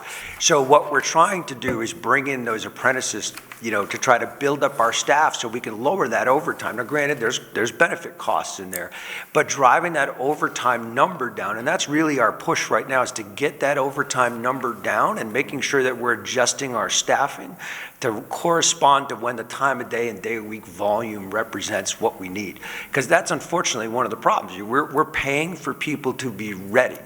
Nobody schedules, unfortunately, they don't schedule a 911 call, and they don't schedule, a transfer from the emergency room here to Albany. So we're paying for readiness, unfortunately. So. Well, and just to put a finer point on what is the fundamental underlying problem, is it used to be that both Medicare, Medicaid, and insurance reimbursements, the combination of those were enough to fund a quality service. Intentionally on the part of the payers, they have now squeezed and squeezed and squeezed, so reimbursements do not fund a quality service for a community. So they basically, on a macro level, they've thrown the cost of that back onto communities in a variety of different ways. Especially with 911 going up. Let's let Bruce finish his. Oh, go ahead. No, I just want us to continue to have this conversation. Absolutely. I want the community to understand what's going on, and because this is all happening in a broader context. It's not something that the taxpayer is going to solve, it seems to me. At least not at this level. Right. I mean, we can put some Band-Aids on this. Right. Yep. And we can do the reimbursement, spread the reimbursement costs out to the taxpayers of the town of Bennington. But that's why we're doing things like integrating in terms of, okay, if for good reason the town usually finances all capital expenditures, we're trying to do the same thing. Understand that. We also, I mentioned to Art too, one thing I think that we need in your packet that probably nobody else has because of the magnitude of the dollars involved, is how about an endowment summary? So you Yeah, can see transparent. just going to ask you about that. Yeah, I'm yeah, looking We should at- be very I- transparent, given the integration of these Yeah. over time. So Absolutely. there's no mystery as to what's going on with that and the draws against. It does I was feel gonna, like. I was gonna ask about the spending policy. Right. Yep. That, somewhere that should be defined. Well, we have had some conversations I about know that you over the have, years. but so I'm just, we I should- just think it should be in the documentation. Every year, we should bring it And we forward. should have it here. Absolutely. And in 2018, you had $3.5 million in your endowment, it looks like. I guess we're, of course, curious about what you have in 2019 and what the market's done for you. And I'm looking at the financial statement here on Right, I was page looking one. at All right, when you're talking about current investments, you can get that. As of the end of December, it was right at about 3.6 million. We did very well in the market. We actually also talked about that we had gone through an RFP process. We changed the investment manager in the past year. One of the things that we did is diversify it more, and we actually achieved those gains even though we put a substantial amount into fixed income, because we didn't want the volatility, and the markets were very high, and the pricing in the equity markets was high. So a lot of the investments were converted to fixed income. They also had really good returns in the past year. So we're very fortunate because the markets have kind of, blunted the impact of these operating deficits. So here we were, and we've had to fund additional cost. And yes, we've had to draw more out than the spending policy, but we're holding our own because the market has done so well. So we're at 3.6 million, even though, and I think that you need a separate summary on that because it's such a material I think we piece do, of this. and it's difficult to see what happens to it after your annual draw. I'm not sure which of Well, these. see, the annual draw, we haven't been able, we're way above that. For example, yesterday, we just authorized another $100,000 draw based on beginning of the year, everybody's in their deductible. It's a time where collections are low. But we'll be glad to do a separate sheet so you can see all of that. That spending policy is a guide, just Bruce, because you haven't been privy to the prior discussion. I assume that, it would be Yeah, nice. it was a guide Yep, as absolutely. to if this were an endowment that you couldn't spend any of the principal at all, it's technically unrestricted. Right. Then a normal spending policy would be 5%, and we calculated on a rolling previous 12 quarters. So that gives you a guide as to if you are able to manage this as a true endowment as to what should be spent. We've not been able to adhere to that because of the pressures. Sure. And because you've done vehicles through that, right? We No. finance the vehicles. You Finance the vehicles, okay. We started doing that just as to have this process. I think the longer term integration, you're talking maybe a 20-year period. It could be with that size endowment, and it depends on how well the markets do. But that's basically what the problem is reimbursements no longer pay for EMS services. Right. Okay. So $100,000 increase in the endowment, but a, And we can get that for you on But Donald, Monday. you understand that the $100,000 increase is after the spending policy and the extra money. Yeah, we're not in within this, we're above the spending. We're way policy. above our spending Yeah. policy too, you know. That 5%, the 5% doesn't flatten our budget. We're still in the red, so we have to continue to dip in. So I show that as kind of like, that's a normal draw against the investments, just as a guideline. And so people can see what's left at it. In reality, we're having to do more than that. Yes. That statement would be very handy. Sure.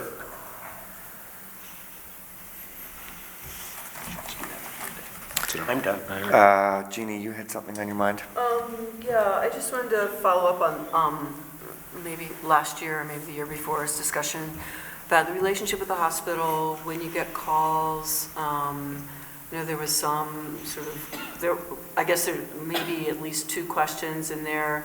One was, are there ways to work more closely with the hospital, or is that really, that's really determined by, I don't know, No, federal policy, or is and also the call, who gets called for what services and how that works? There are ways to work more closely with the hospital, and actually, we are meeting with them now on a, I would say monthly basis, but it's actually more than monthly basis, to look at that relationship and how can we foster that relationship, and we're also starting to have some discussions about some outside-the-box plans. So I can't really, get into, we're not at that point, but in that how can we alter the delivery of that service so that it serves everyone? So- I think you had at the highest levels of the hospital, real interest in supporting the local EMS. I think you have down at the operational level, there has always been, well, if you can't come right this second, then I'm just going to call somebody else. Get them out the door, thought. So that's the challenge, and that if we're being appropriate stewards for the town and the taxpayers, we don't want to have more vehicles and staff just because a hospital may call. So we're trying to work with them to kind of come up with, look, it's okay if we're going to be there 20 minutes, or we're not talking a long time. Or if we have someone being transported to Albany, it'll be an hour. A lot of times that getting out of the hospital is not so critical, but it's taking a lot of time and discussions to get to that point. Because there's a mismatch at the highest levels versus the operational level. I'm happy to hear your help. And we only staff, we only staff to the numbers that we have, our data. So if we're not going to take our last ambulance and send it to Albany and leave the town. That's another. That's one of the issues that we face with the hospital is if you want to be able to move people at a very specific time, we can provide that for you, but it comes with cost. Yeah, so we're actually looking right now at time of day of week analysis of what our historical volume has been, and then in conversation with the hospital to look at the outflow from the facility at time of day of week, because how do we get the two of them in conjunction with a staffing model? And that staffing model has to be flexible because, January's volume doesn't necessarily correspond to July's volume. So, and there's a certain portion of that it's throwing a dart at a dartboard. But we want to make sure that dartboard is as small as possible, and we're standing as close to it as we can be. So. But things are better. Things are better, and I think these are very positive discussions. Better how? What do you mean? So we're making sure that patients coming out of there have been through the medical necessity process to make sure that patients coming out are meeting the requirements of the insurance company. That's not the question that I was I'm sorry. asking about. This came up when you folks first came to us for funding. And what it involved in and what I learned is that the hospital is using the different rescue crews on a rotating basis, which I really was not very happy with. So are you telling me that, that I think we ought to be first? That Bennington's rescue squad should come first, and any of the other surrounding towns should be ancillary. Part of that, Jim, is it did relate back to what he's saying is sometimes they don't like the fact that we question and want to talk about and document medical necessity. Too bad. Exactly. Because it's like, we're not going to take them. So they're like, all right, you won't, I don't want to be questioned. Click, I'm calling somebody else. But the reality is we will not get paid for transporting somebody that do not meet the needs of medical necessity. Wait a second, am I reading? At an operational level, they just want them out of the hospital. Am I reading in between the lines there that there's some retaliatory response? I don't know if it goes that far. No, I think that's a little bit of an overstatement. I think that we're starting to get past some of that hurdle now with change in medical necessity requirements. So and we're working very hard we want to be that, we want to be that first call. Not to say that we can answer 100% of those, because again, our first responsibility is to the 911 volume that's going to come in. But we want to be that first option. And we have made, there were some days of the weeks where that first option was somebody else, and over the past couple months, we have made it us. So, and we are continuing to have those meetings on a monthly basis or less to try to make sure that we are getting as much of that volume coming out that we can handle. Right. Also, I think some of the other agencies have learned the hard way that the hospital may call, but if I don't verify medical necessity, I'm not getting paid. So I think some of this is the other agencies have also caught on to the fact that they need to be vetting these very carefully. So that's helped us. Well, I'd like to invite each board member, select board member, to make a call to the hospital and really push for Bennington first. Thank you. And because I think, and this is pure speculation, it would go a long way toward addressing your deficit. Thank you. It would- Absolutely. And again, that's why we're having conversations about how can we address those transportation needs outside the box? Because I think that, strictly putting them in the ambulance to get them to where they need to go, because they may not meet medical necessity, there may be some outside the box plans there, or we're working on, as to how do we address both the needs of the community and our fiscal needs.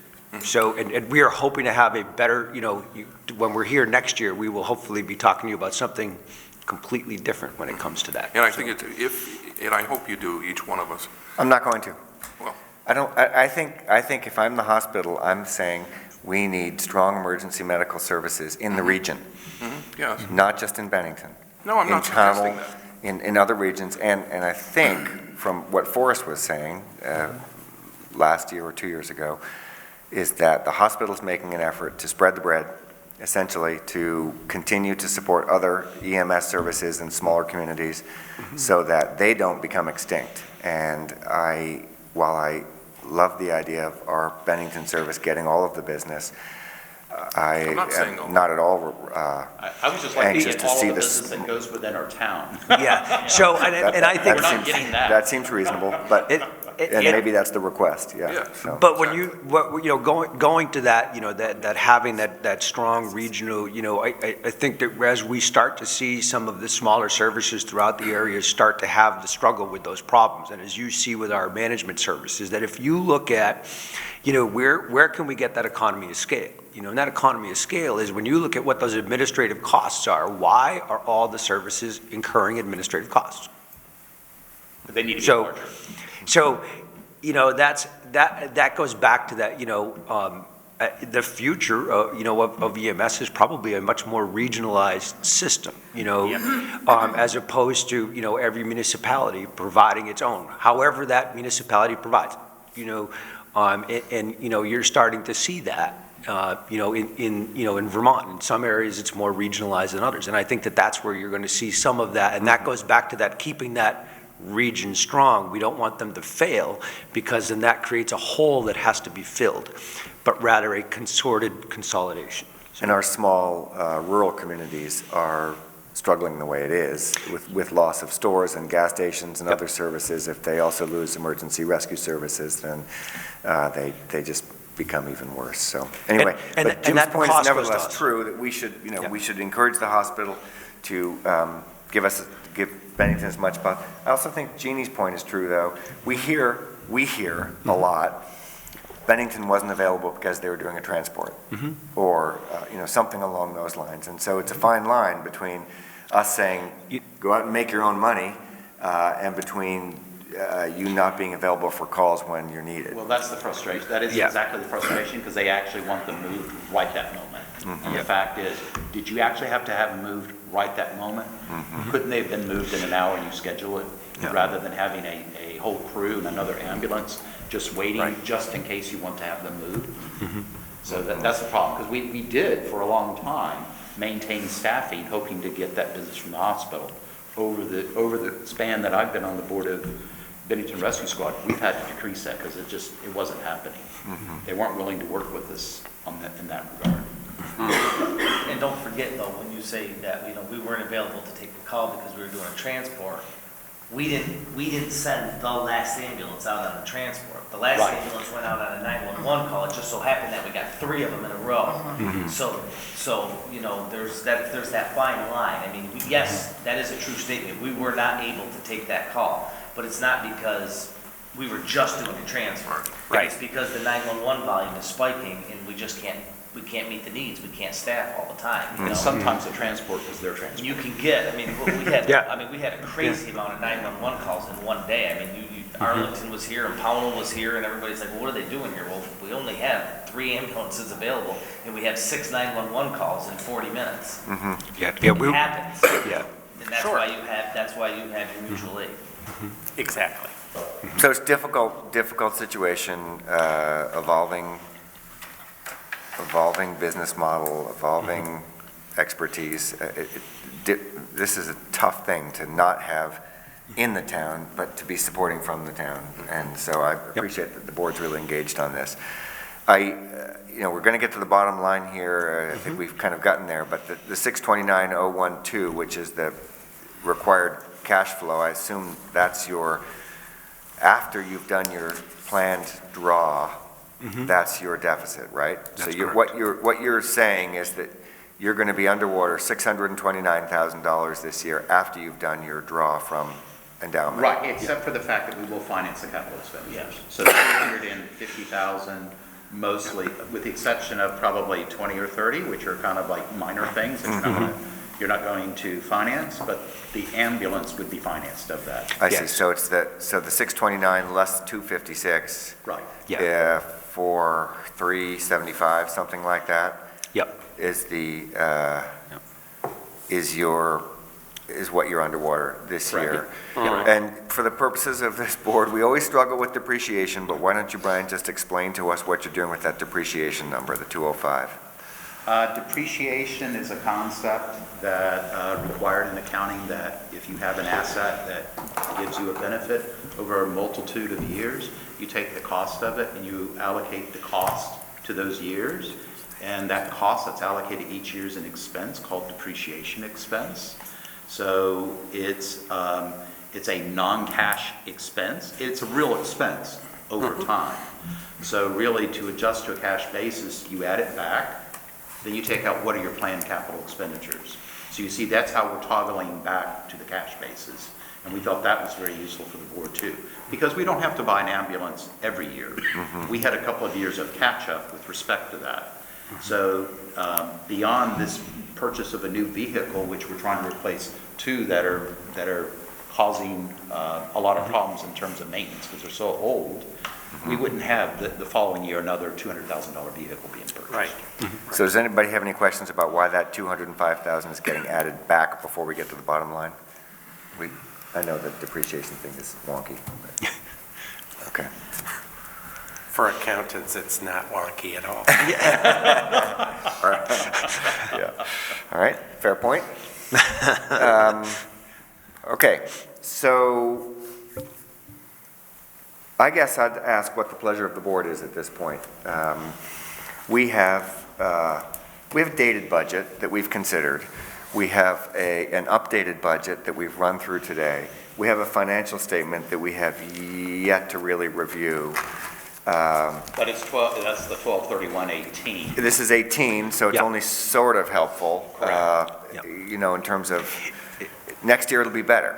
Yeah, 'cause everything will be better next year. And the 6-month statements, Yeah, they're not going to be, they're just 6 months. So they Right. really Yeah. weren't useful. Yeah. right. Yeah, so next year we'll be finally on the same budget cycle as the town. With a which- full Okay. year. Yeah, Okay. and I won't have been here 6 weeks at that point.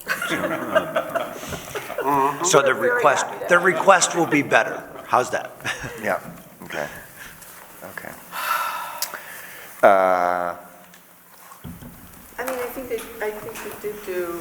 we did get a lot of information going through this.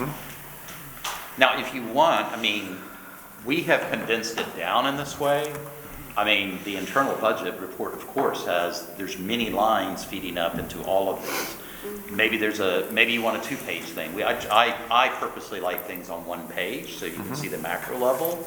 But if you'd like a little bit more detail on some of these, we can come up with a hybrid, yet another format. There's no magic to this. I would say that this board would like a little bit more detail, particularly on operations and management staffing. I think some of these things Why don't we break patient out the billing, for salaries, example. The salaries and benefits and the other costs then. Maybe that for each line. I think that might help us out. For billing administration. Most of the other things are, for example, patient billing, with no need to break anything out on that. It's probably all one line anyway, but Right. we don't need more detail on stuff like that. And you want a portfolio summary. Right. Yeah, portfolio summary. So I think the question for the board is, we definitely want that for next year. Do we, how do people want to proceed at this point? What about a line for equipment? The vehicles, That's maintenance and operations. That's maintenance, he has to resolve Yeah, that. yeah, I'm sorry, yeah. The purchase of equipment down is under that capital expenditures line. Okay. That's what that is. But what maybe Gene's getting at is that, you know, sort of capital plan, is that what you're interested in? No, the facilities and maintenance was vehicles. No, so there's facility and maintenance. That's the cost of everything regarding our facility. The next line down is vehicles. That That's actually, what it was. yeah, and vehicles should actually be vehicles, maintenance, and fuel. That's what it was. So, yeah. So anything related to the operation of the vehicle, not the purchase of the vehicle. And I apologize, that's labeled incorrectly for that, so, Right. yeah. All right, so I think the process for today is that we will do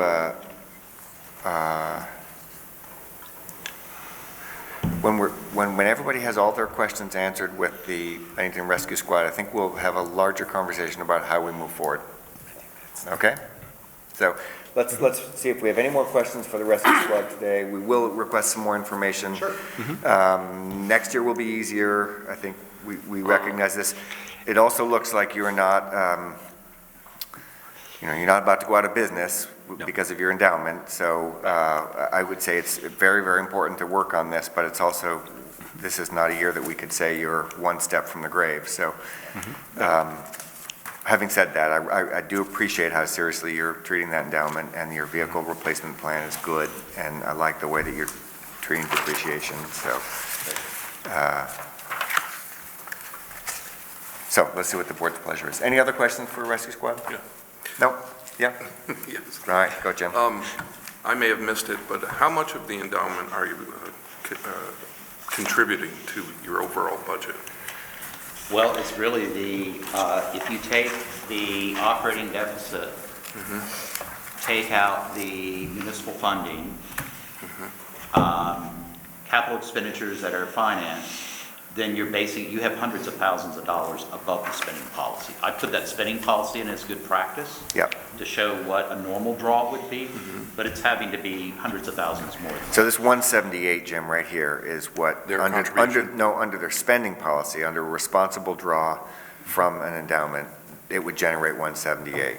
But what they're saying is that their actual Is more like 500,000. deficit. Yeah, we're going to be about 5. It's like 2.5 times Yes. what our spending policy states. Yeah. So it's about $500,000, Close. Yeah. Right. close to $500,000. Close. Yeah. And we've been sheltered from the endowment going down just because the markets have done so well. Right. So, But I still am not clear on how much of that endowment, the overage, or however, I'm not a finance person. So how much are you taking out? Between 400 and 500,000. Between 400 and we took out. 500,000. And it's devoting it to your budget? And putting it to the budget. And you're still coming up with over a $500,000 deficit? Well, no, that's just, That pays. that's to cover that deficit. That's the cover. That's actual cash going from one pocket to the other. So that's actually not treated as an expense. So that's one asset just being transferred. That's all that is. If So you when they get down to maintain your this number, spending they're paying policy, that. you Correct. have this Okay. deficit. Yes. How much are they Yes, asking correct. from the town? They're asking the amount, I assume they haven't changed the amount that they're asking for the town. And that is. Yeah, that in has not changed. 2020, that they're asking for 2020. Yeah. Which is, in 2020, they're asking for $2,020, Nope, no, 220,000. No, 220,000. 220,000, yeah. Yeah. Too many 20s. I was going to say, I don't think we'd have much of a discussion if that was the Yeah, actual. so, but- and I do think that this page here is this Yeah. per capita page is a worthwhile page to just Yeah. linger on briefly. I assume you're talking to Shaftesbury, because it looks like Woodford's up around 12-something, and Bennington's up around 12-something, and Shaftesbury's in the 6 range, so I'm not sure what what conversations are going on at that. They're moving up Oh, yeah. quite rapidly. Yep. And we Okay, pointed this out to them. Yep. And it could be that at some point, we want to get the governments together. They could have a compact between them about the long-term funding. That hasn't happened yet, and obviously, the gorilla in the room is Bennington as opposed to the other two communities. So that somewhat has, Why the wide disparity between Yeah, Bennington that and was my Shaftesbury? question too. Why isn't it even? across. Between Well, the working Bennington and force. Shaftesbury, simply because of volume. So if you're looking at, if you're looking at what's coming out of Bennington, I mean, 88% of our volume, of that 911 volume is coming out of the town of Bennington. I think you're talking about the per capita cost. He's talking about per capita, Yeah. yeah. And that's what Well- Their argument has been, well, we're not, on a volume basis, we're not, it's not per capita, we're not using the volume. So This if year. their town is not approved, Is that consistent year after year, or does it fluctuate? There's a little fluctuation, There's very- but not a lot. But they are moving up, and you have They are to moving also up. remember, we don't serve the entire town of Shaftesbury. That's what I was thinking. This is Yeah. Arlington's- Yeah, because they have their own, yeah. Arlington takes part of Okay. it, so our funding is only from the chocolate barn down. Okay. Oh, Yeah, That's what I thought. and I think if you're looking at a per capita, I know. at a per capita cost, there's a couple of different factors in there. It's not just per capita, but it's also usage per capita. Then that ties back. So usage per capita within the town of Bennington is higher than usage per capita in Shaftesbury and Woodford. So even if you just took and divided it out by the numbers, the usage of the service within those communities is far less per resident than in Bennington. but there could be a long-term agreement among the communities about what's the fair portion of that. Yeah. But just so you'll know, it won't be, you'll have other communities pushing back on, is per capita the fair way to do it, or should it be on usage? So that's, Okay, just one final question, a little bit of analysis. So there's $220,000 that you're asking the people, the property taxpayers of Bennington to meet, correct. so that you can continue operations. Can you give me a rough idea? And it's going back to being the preferred ambulance system at the hospital. Would that would you be able to make up that deficit if you were the preferred ambulance service? Gosh, Jim, I'm on the board, I don't have any feel for that. I will tell you, off the top of my head, no. Okay. But there's a lot of factors that would have to be known to be able to know that. Okay. We'd have to know what that volume is, what the time of day and day of week volume is coming out. Can we do it with our existing staff, or would we have to add staff to do that? And without all of that data, I couldn't even begin to tell you. But other than my anecdotal evaluation is no. It would reduce it. Would it eliminate or reduce our operating deficit? Would it eliminate it? No. Because you'd have insurance reimbursements, the hospital doesn't pay you. Right. You're still Yeah. on the whatever insurance the patient has, and it is not sufficient to pay for the service. Well, I'd be interested in knowing that. Well, and next year. that's one of the things that, we're working with the hospital to get that data, because we don't own that data. The hospital does, as to what the outflow is coming from the hospital. So without knowing what the outflow is from the hospital, I gotcha. because I don't want, if we are adding, 8 hours of staffing to do a half a call, Right. then the cost, it doesn't outweigh the benefit. So that's what we would need to know. There's a lot of other factors that would go into that. So There it's, will undoubtedly be times that we Yeah. would basically, as a community, want them to say, you do need to call another ambulance service. It's not in the interest of the community to frankly staff up just because you may want someone occasionally for this. Right. So, And although we're losing transfer volume out of the hospital, some of them that's not going to us, there aren't that many transfers leaving that hospital that's gonna cover a $220,000 deficit. Okay. right. I mean, we would have to be losing, 30 or 40 transfers a week, and that's not happening. Okay. Well, I had to ask. Yep, no, good question. It is a good question. Other questions from the board?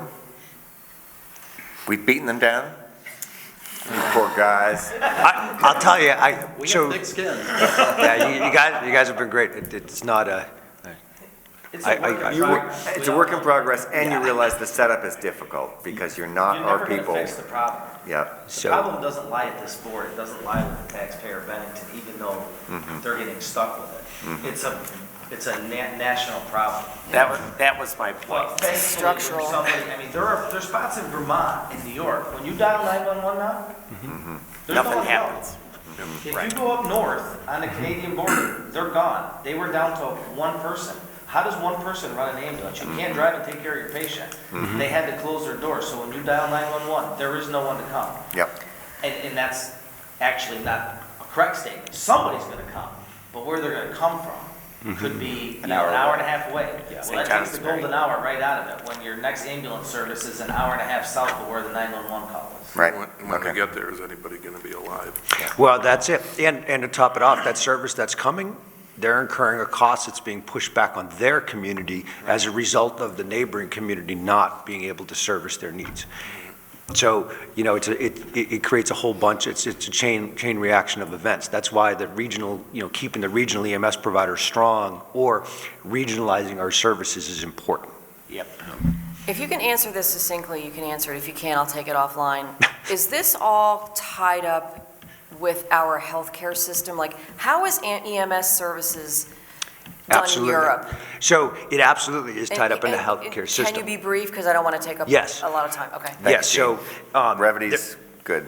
Yeah, so there's a cost of preparation or cost of readiness. So you have to have that ambulance ready to go. So when you look at what the payer mixes are, so whether it's state, so whether it's Medicaid pays less than everybody.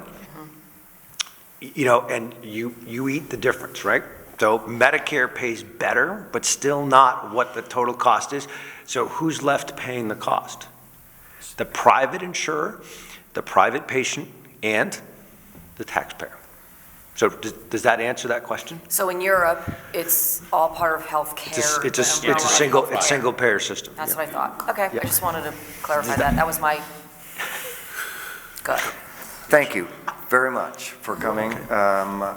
Apologize for being so picky on these formats, but we'll Nope. get this straightened out. So, and maybe prior to next year, we can draft a format and float it by you, make sure that we're on a format that meets what you need prior to. That'd be great. Work with our town manager on that. That's great. But stick around if you, I'm sure you're planning to stick around, but stick around for a minute. We may have some questions for you as we move into board discussion about next steps. Thank you. Thank you.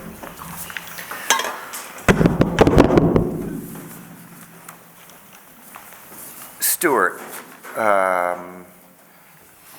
would you like to talk to us about timing and about how what would be the ideal way for us to move forward as we begin to consider what we've heard today and what we heard last weekend? In the ideal world, I would love you to make a decision on these three requests today. Can it wait till Monday during other business or something in Monday's meeting? Probably, but I was hoping that we could finalize the budget numbers today, even with contingency issues revolving around the John McCullough Library information, so that we can then begin to finalize the numbers and calculate the tax rate to have that information available to you before your January 27th meeting, where you'll be asked to sign the warning. Okay. Would this board like to hear my thinking, or shall I hear your thinking? Would that be all right? So my thought would be that we move forward with the library budgets as presented, with the one caveat that we would like to see what's going on with the interest income and the North Bennington Library. So in other words, we approve it the way it's written, but if it turned contingent on that 5,500 being the correct interest number, and if they in fact have much more interest than that, we would have to deduct that, or we would level fund them. Does that make sense, Stuart? Is that something that could be wrapped up in 24 hours? Yep.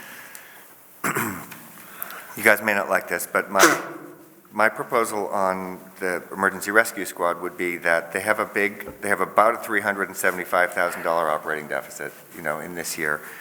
They've asked us for 220. There's a lot of uncertainties about the budget, but even after we get all this straightened out, I think it's going to be pretty clear that they have several $100,000 of deficit spending. Yes, they're sitting on a big endowment. Ideally, that leads to their financial stability, and we shouldn't be asking them to draw that down too rapidly. I'd like to suggest that we do a 10% increase again, as we have done in years past, as we slowly ratchet our way up to a funding level that makes sense. That would mean adding $18,750 for a total of $206,250, as opposed to $220. They've asked for a 17.3% increase. Again, I'm suggesting a 10% increase. I know it's not everything they'd like, but it gets them part of the way there, and it perhaps gives us another year to try to work things out and allows us to move forward with a budget today for Stewart's purposes, as opposed to having to wait until we get all new financials back only to make a somewhat similar decision. So that's my thinking, and I'd be interested what other people think. I like it. I am a person, as you probably have gathered, I like consistency, so the 10% increase for the rescue squad feels right to me. Doesn't mean we're bound to doing it every year. It's I think, been the number that we've used as a way of incrementally getting up to a level that more evenly funds them. And on their side, it allows them to have some certainty, not automatic certainty, of what they may be able to expect, to plan. Yeah, I would sort of not say certainty, since we wouldn't want to tie the hands of any Right. future boards, but it does It allows begin them, to lay out a pattern of right, something to go on. expectations, yeah. Yeah. Other thoughts? I think 10% is fair, and like you said, it's kind of maybe over a 2-3 year period, the consistency gets us to where they need to be. Without hitting the taxpayer all at Yeah. once, yeah, exactly. Jean? Agreed. Jean? Agreed. Okay, well, Yeah. if that's the case, without wanting to belabor it, I would accept a motion on that point. It would be nice if we also could approve the budgets that we reviewed at the last meeting, which were, of course, well-received, I think, and certainly I'm very excited about working with the schools on having the Resource officers. the police resource officers in the schools. I think that's a really positive thing, and I like the way that's netting out. I guess I'd look for a motion that accepts the budgets as written with those, with that one caveat. Does that impact? Does Willow Park? So I have not seen this. So Stu just handed this out, right? Yeah. Can we talk about, All right, let's Sure. talk I about mean, it. you asked for a statement on the community-built park. Mark and Larry put together that documentation, which gives you the options. And the park is being maintained, it is deteriorating, and it has the material that is made of the wrong stuff. So I'm not recommending at this point that we put a huge amount of money into this, but I think it goes a long way towards supporting a local option tax with some of the funds going towards recreation. however? I'm just reading this for the first time. Safety was our big concern as we were talking about that. It looks like they have identified that the consultant identified that the playground's in medium condition at this time, and they also identified maintenance, safety, and non-compliance concerns Yes. in their report, but those were not terminal. They're not, no, they're not. But it's taking more and more of our time to keep those facilities safe and maintained. Does it because feel they like are- one of the 4 options that are listed, that we should be, the options are retrofit, 2 levels of retrofit, remove and replace, and 2 levels of remove and replace. So is the recommendation you're making that the deficiencies are enough that we should take some action rather than waiting a full year to do anything? I would say that that's not my recommendation at the present time. I do think that I've had conversations with Larry and Mark about, is it possible to prioritize various projects within the playground itself? The unfortunate part there is that the way the playground is constructed, they're all kind of tied one to the other. So it looks like if there's a decision made at some point to replace that, it's going to be a full replacement. There's no way to preserve bits and pieces of it and keep the cost down. So you're looking at a substantial project cost. I'm just concerned that this memo from Larry and Mark, the last line says, while the company indicated the playground was in medium condition at this time, they also identified maintenance, safety, and non-compliance concerns, which makes, and that report is from 2015. Yeah, it's five years old. But we've used that report to continue to maintain and address those safety concerns. The unfortunate part is that the facility is aging rapidly and putting more and more pressure on us to try to keep it safe and maintained. I feel like, I mean, given that safety has to be the top concern, I would be very concerned not to take some action on the park, because it does get a lot of usage. If we're spending money that we're not recouping, because we're just sort of putting Band-Aids on, I worry that that's not a good way to use our time and energy and funds. Well, one of the things that I've started to explore, given these concerns, is whether or not we end up with sufficient monies in our capital reserve, which was originally dedicated to the downtown core government buildings. Whether we look to that to give us a base for full replacement, and then perhaps look to the community for help over the course of the next several months to see if we can raise sufficient monies to replace it. And then we haven't yet made a choice of what do we replace it with. And you have two examples attached to your thing there. One is the plastic and metal approach, and the other is a composite wood approach. The composite wood approach is more expensive, but I think it's similar to what is there, and I frankly like it better. But right now we're waiting on one final expense for the HVAC at the police department, and then I'll have an understanding of what those dollars are, and hopefully I can report that to you perhaps even Monday. I'll have that figure for you. I am not recommending that we put any money in the budget. Even for repairs and maintenance at this point? Well, there's money in the budget for repairs and maintenance. Okay. So if we take as our bottom line that we want this safe, and we want this not compliant, code compliant, and all that kind of stuff, we can do that under the current budget for another year. We can maintain it for we'll say another year.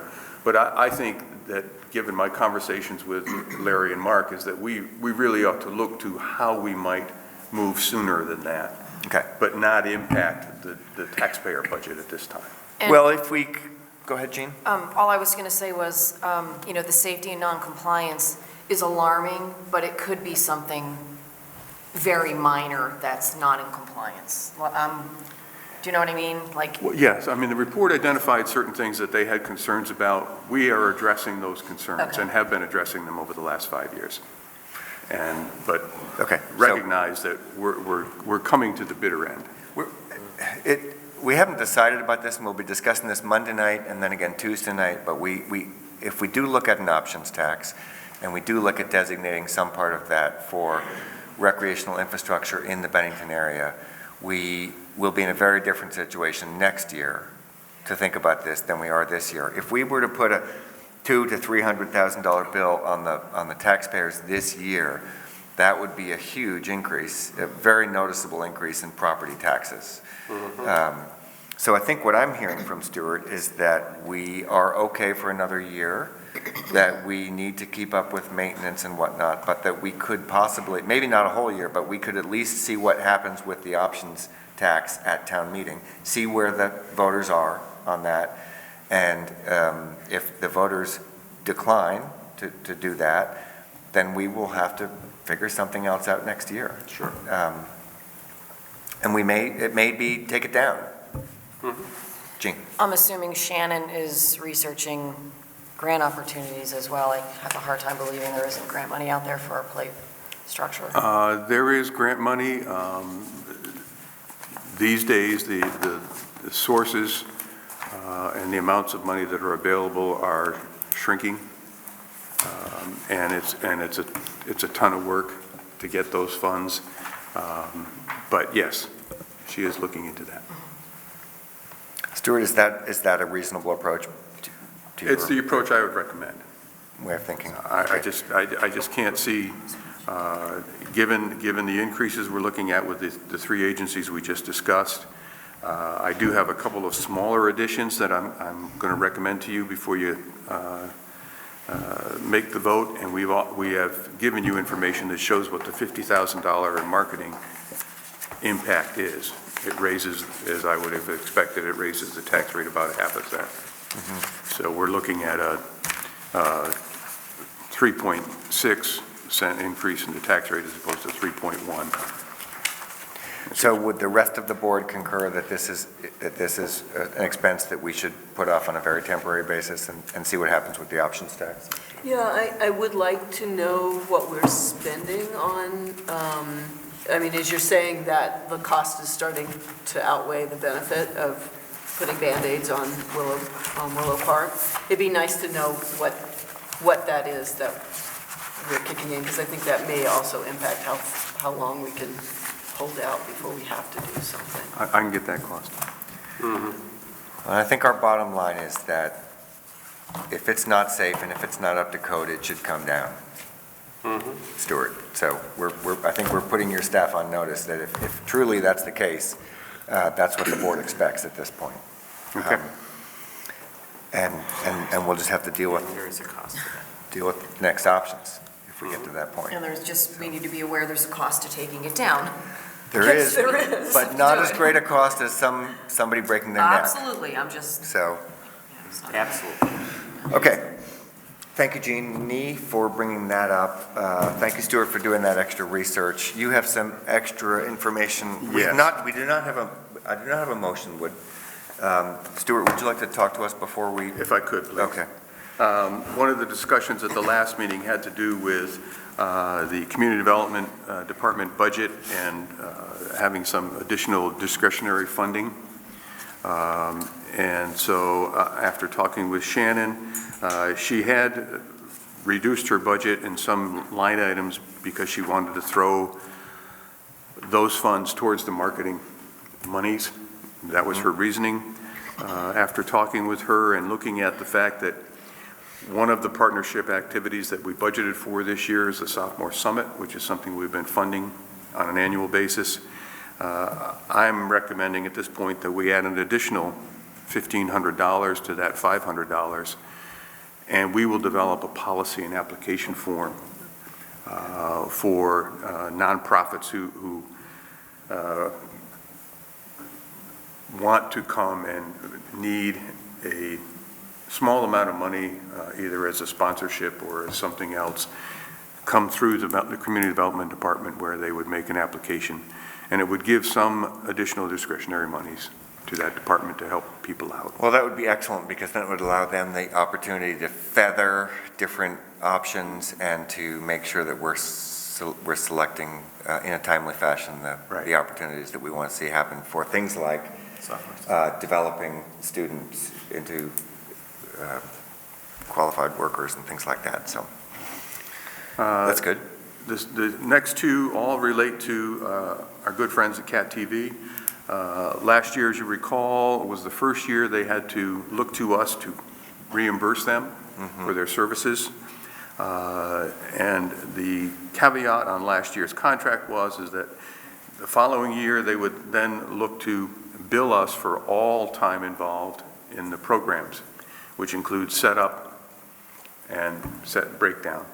So we are now looking at a $50 an hour charge for coverage of both the select board meetings and the DRB meetings. And I'm recommending that in the two categories, one is the 3,560 category, which is select board. We add an additional $2,800 to the cost of that current CAT TV schedule, and this came to us after the budgets. What's the current line item in that now? $1,200 was budgeted, and we've just renegotiated the new contract, so. So $1,400 difference there, is that what you're saying? From 1,200 to No, I'm 28? suggesting we add 2,800. Oh, add 28 to the 12? Yep. Okay. To make it 4. And then on the 3620, 560 account, which is the permitting and planning line item, we would add $1,400 to that line item. They don't have as many meetings as we do on an annual basis. And those would be the three changes I would recommend. We need to have these meetings available to the public. Absolutely. Shorter, yeah. At $50 an hour, we need to. That's on you, buddy. All right. Fair point. With that in mind, would anybody like to make is there any need for, well, it'd be nice to have a motion on the table that we could discuss. Would anybody like to make a motion that we could discuss based on any of our prior conversations? No? Well, I could try. Say that again? What did you say? Let me try a motion and see if this is what it Ask you to means. widen that. Okay. That the board approve the budgets presented at last week's meeting with the addenda that was just given to us. About McCollum. Hang on. And that this week, I haven't gotten to this week yet, and that we approve this morning's presentations at the amounts requested, except for the rescue squad, which would be at an amount totaling 18,000. 206.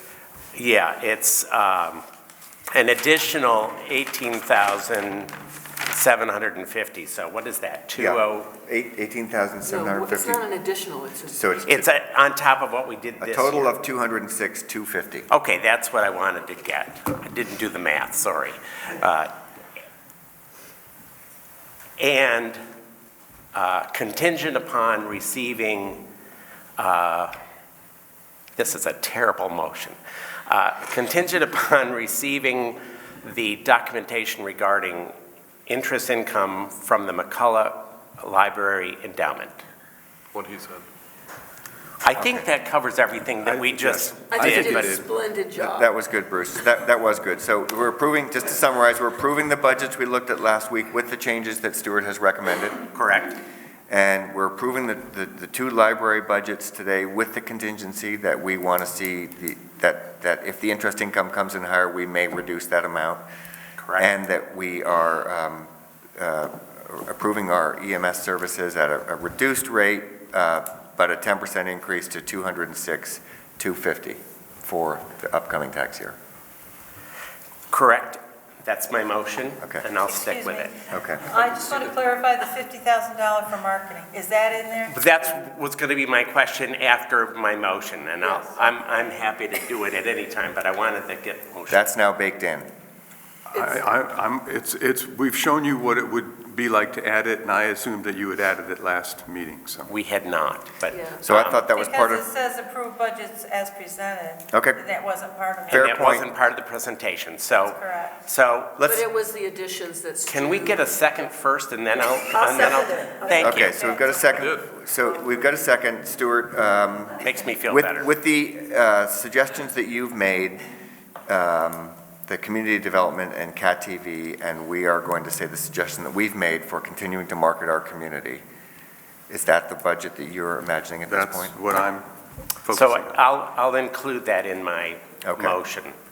Okay. So that with the change, you could say, I mean, Nancy, I hate to do this to you, but you could say with the revision to the community development line, with the revision to the CAT TV line, and with the revision to the marketing lines. Okay. Okay? Okay, it's budget season, people. We can be a little bit messy here. We have to get this right. And we'll have an opportunity to. Yeah, we can fix it later. if No? we have to. I mean, yes, we can fix it later. And we're counting on you, Stuart, very much to, to really communicate with the North Bennington Library quickly and make sure that we get that. But other than that, I think we've actually got a pretty solid proposal here. If this board is uncomfortable with this, I guess so we've had a motion that's been put forward and seconded. You seconded it, right? So we're in discussion at this point. I mean, if we don't feel comfortable with this, we could vote on it tomorrow night. We could write it down and vote on it tomorrow night, but I think You Stuart. mean Monday night? Monday night, yeah. It's not Sunday yet. Not Sunday yet, it's Create another almost. meeting. I've got a football game. But I'm tomorrow. comfortable moving forward with this motion.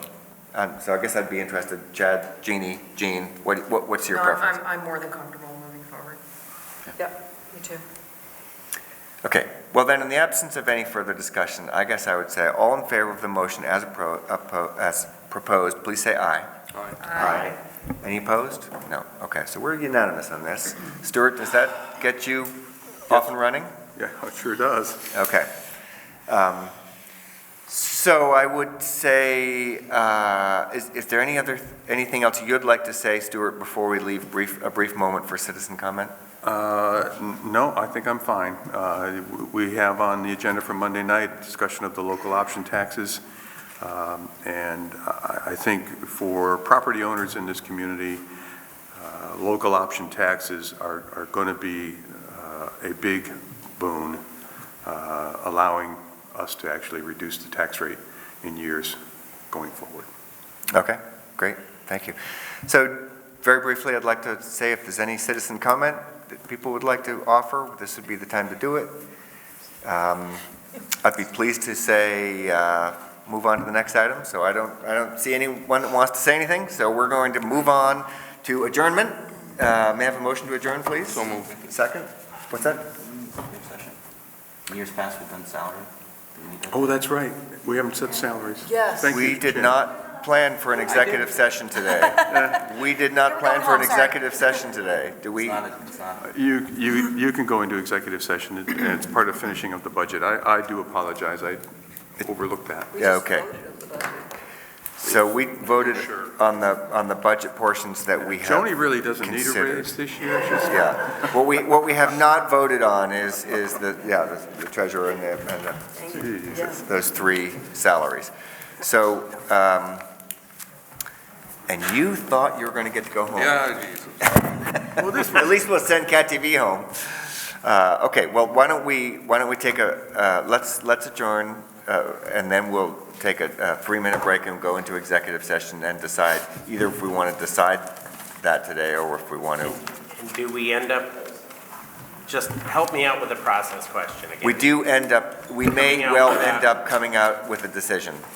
Okay, so There will that, be so that action. everybody understands that there may be a decision made and that we would then need to go back Consensus. into. Decision made. There may be a decision made, and we And may then we come come out of back executive session and go into back public into session. session. Go back into That's- public That's session. what I wanted to And Okay. if make we sure go we back knew. into session, do we need to amend the motion that we've made? No. The motion we've made is about all these things that we've considered, right? Okay. So this would be a second. A second motion? Yeah. Okay, So got it. done in years Okay, past. okay. Might make it clearer. I need to stay? I can do an addendum. You don't need to stay, Nancy. You can do an addendum to the minutes? Okay. Okay, we're going to need some time with this, so I think, probably. All right, motion to adjourn. All in favor, say aye. Aye. Okay, we are adjourned. To executive No. session. We Executive didn't session. want to adjourn or go into executive session? Well, briefly adjourning and then going into executive session. Okay, so Got it. we're going to come out of executive session. I wonder if I guess we need a motion to come out of executive session. So moved. Second? Second. Okay, and now we're going to go into regular session. Yes. So, Chad and Jeannie, all in favor of going to regular session. We are now in open session. I'm sorry that took so long. We had a long conversation about that, and I apologize for all of you that had to wait out in the hall, including Cat TV. This is something, we want everybody to know that we are very appreciative to our treasurer and to our town clerk and to our town manager. We appreciate the quality of work that everybody does, and our town wouldn't be the same without your excellent services, so we need to start with that. We also know that most other town employees and other employees around the state are receiving kind of 3% plus or minus, often plus increases, and so that's something of a range that people are working in. But I think there's also we just have to be somewhat conscious of the fact that at least a couple of you are near the high end of the range of where we might look at a kind of salary range. And so what the board would like to do is to do a 2% increase for everybody, which does not quite keep up with inflation, does not keep up with other employees, but hopefully, it probably doesn't keep up with the increase in healthcare cost, but hopefully it will let you know that we care very much about you and that we are invested with you. But we also would like to spend some time during this year looking at some pay grades and kind of getting a sense of what the pay grades might be in other communities for town clerks and for town managers. So this is something that we'd like to work on with town staff so that it's not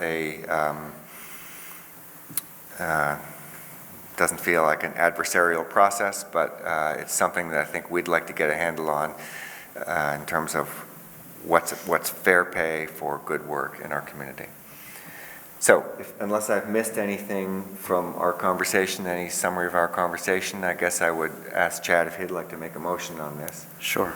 I'd like to make a motion that we set the town manager's salary at $112,848, set the town treasurer's rate at $15,004, and the town clerk's salary at $88,237. Okay, do I have a second?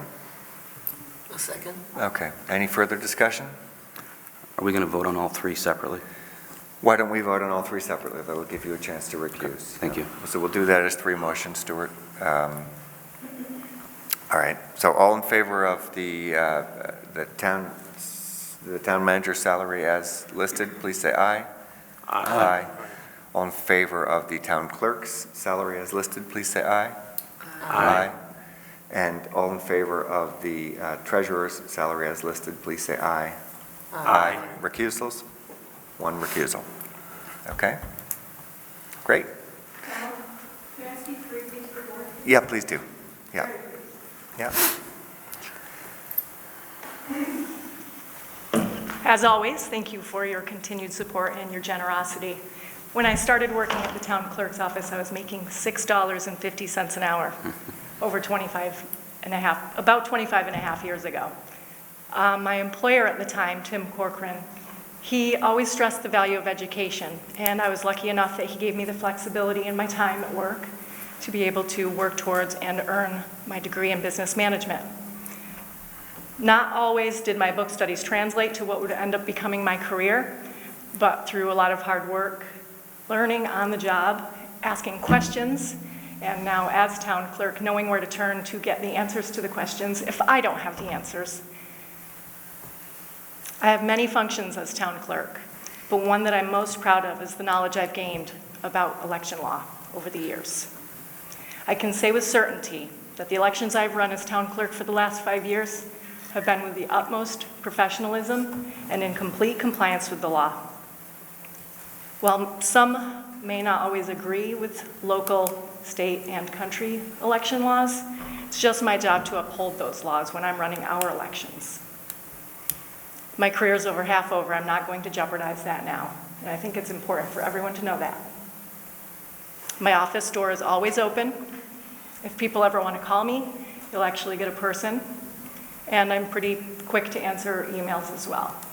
So to you as a board and to the general public, I always encourage everyone to ask questions. I'm here for you. That's all. Again, thank you for your continued support. Thank you. Thank you, Cassie. Cassie, before you, just said, I'd like to echo at least one thing because of personal experience of a year ago when we had a very close election, which I lost.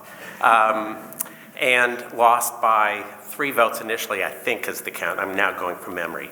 But I witnessed the recount and felt very comfortable in the way, the professionalism of your staff plus the larger community. And so I just want to echo the sense of integrity that I think you bring to this position. I would also be remiss if I didn't say, I think more people need to vote. So, with that. Yeah, my job isn't any easier if we have a small turnout. It's still the same amount of work. Exactly, and it would be so much better if more people voted. And friends, that's what you can do. Thanks. Thank you, Bruce. Well said. And thank you, Cassie, for your words. We are behind you 100%. And appreciate the that. Secretary I of feel State that. is behind you 100%, and we all appreciate the work that you do. Thank So, you. Thank you all right, again. great. Okay, unless there are any other comments, I'd look for a motion to adjourn. So moved. Any second? Second. All right, all in favor of adjourning, please say aye. Aye. All right, have a good weekend. Thank you.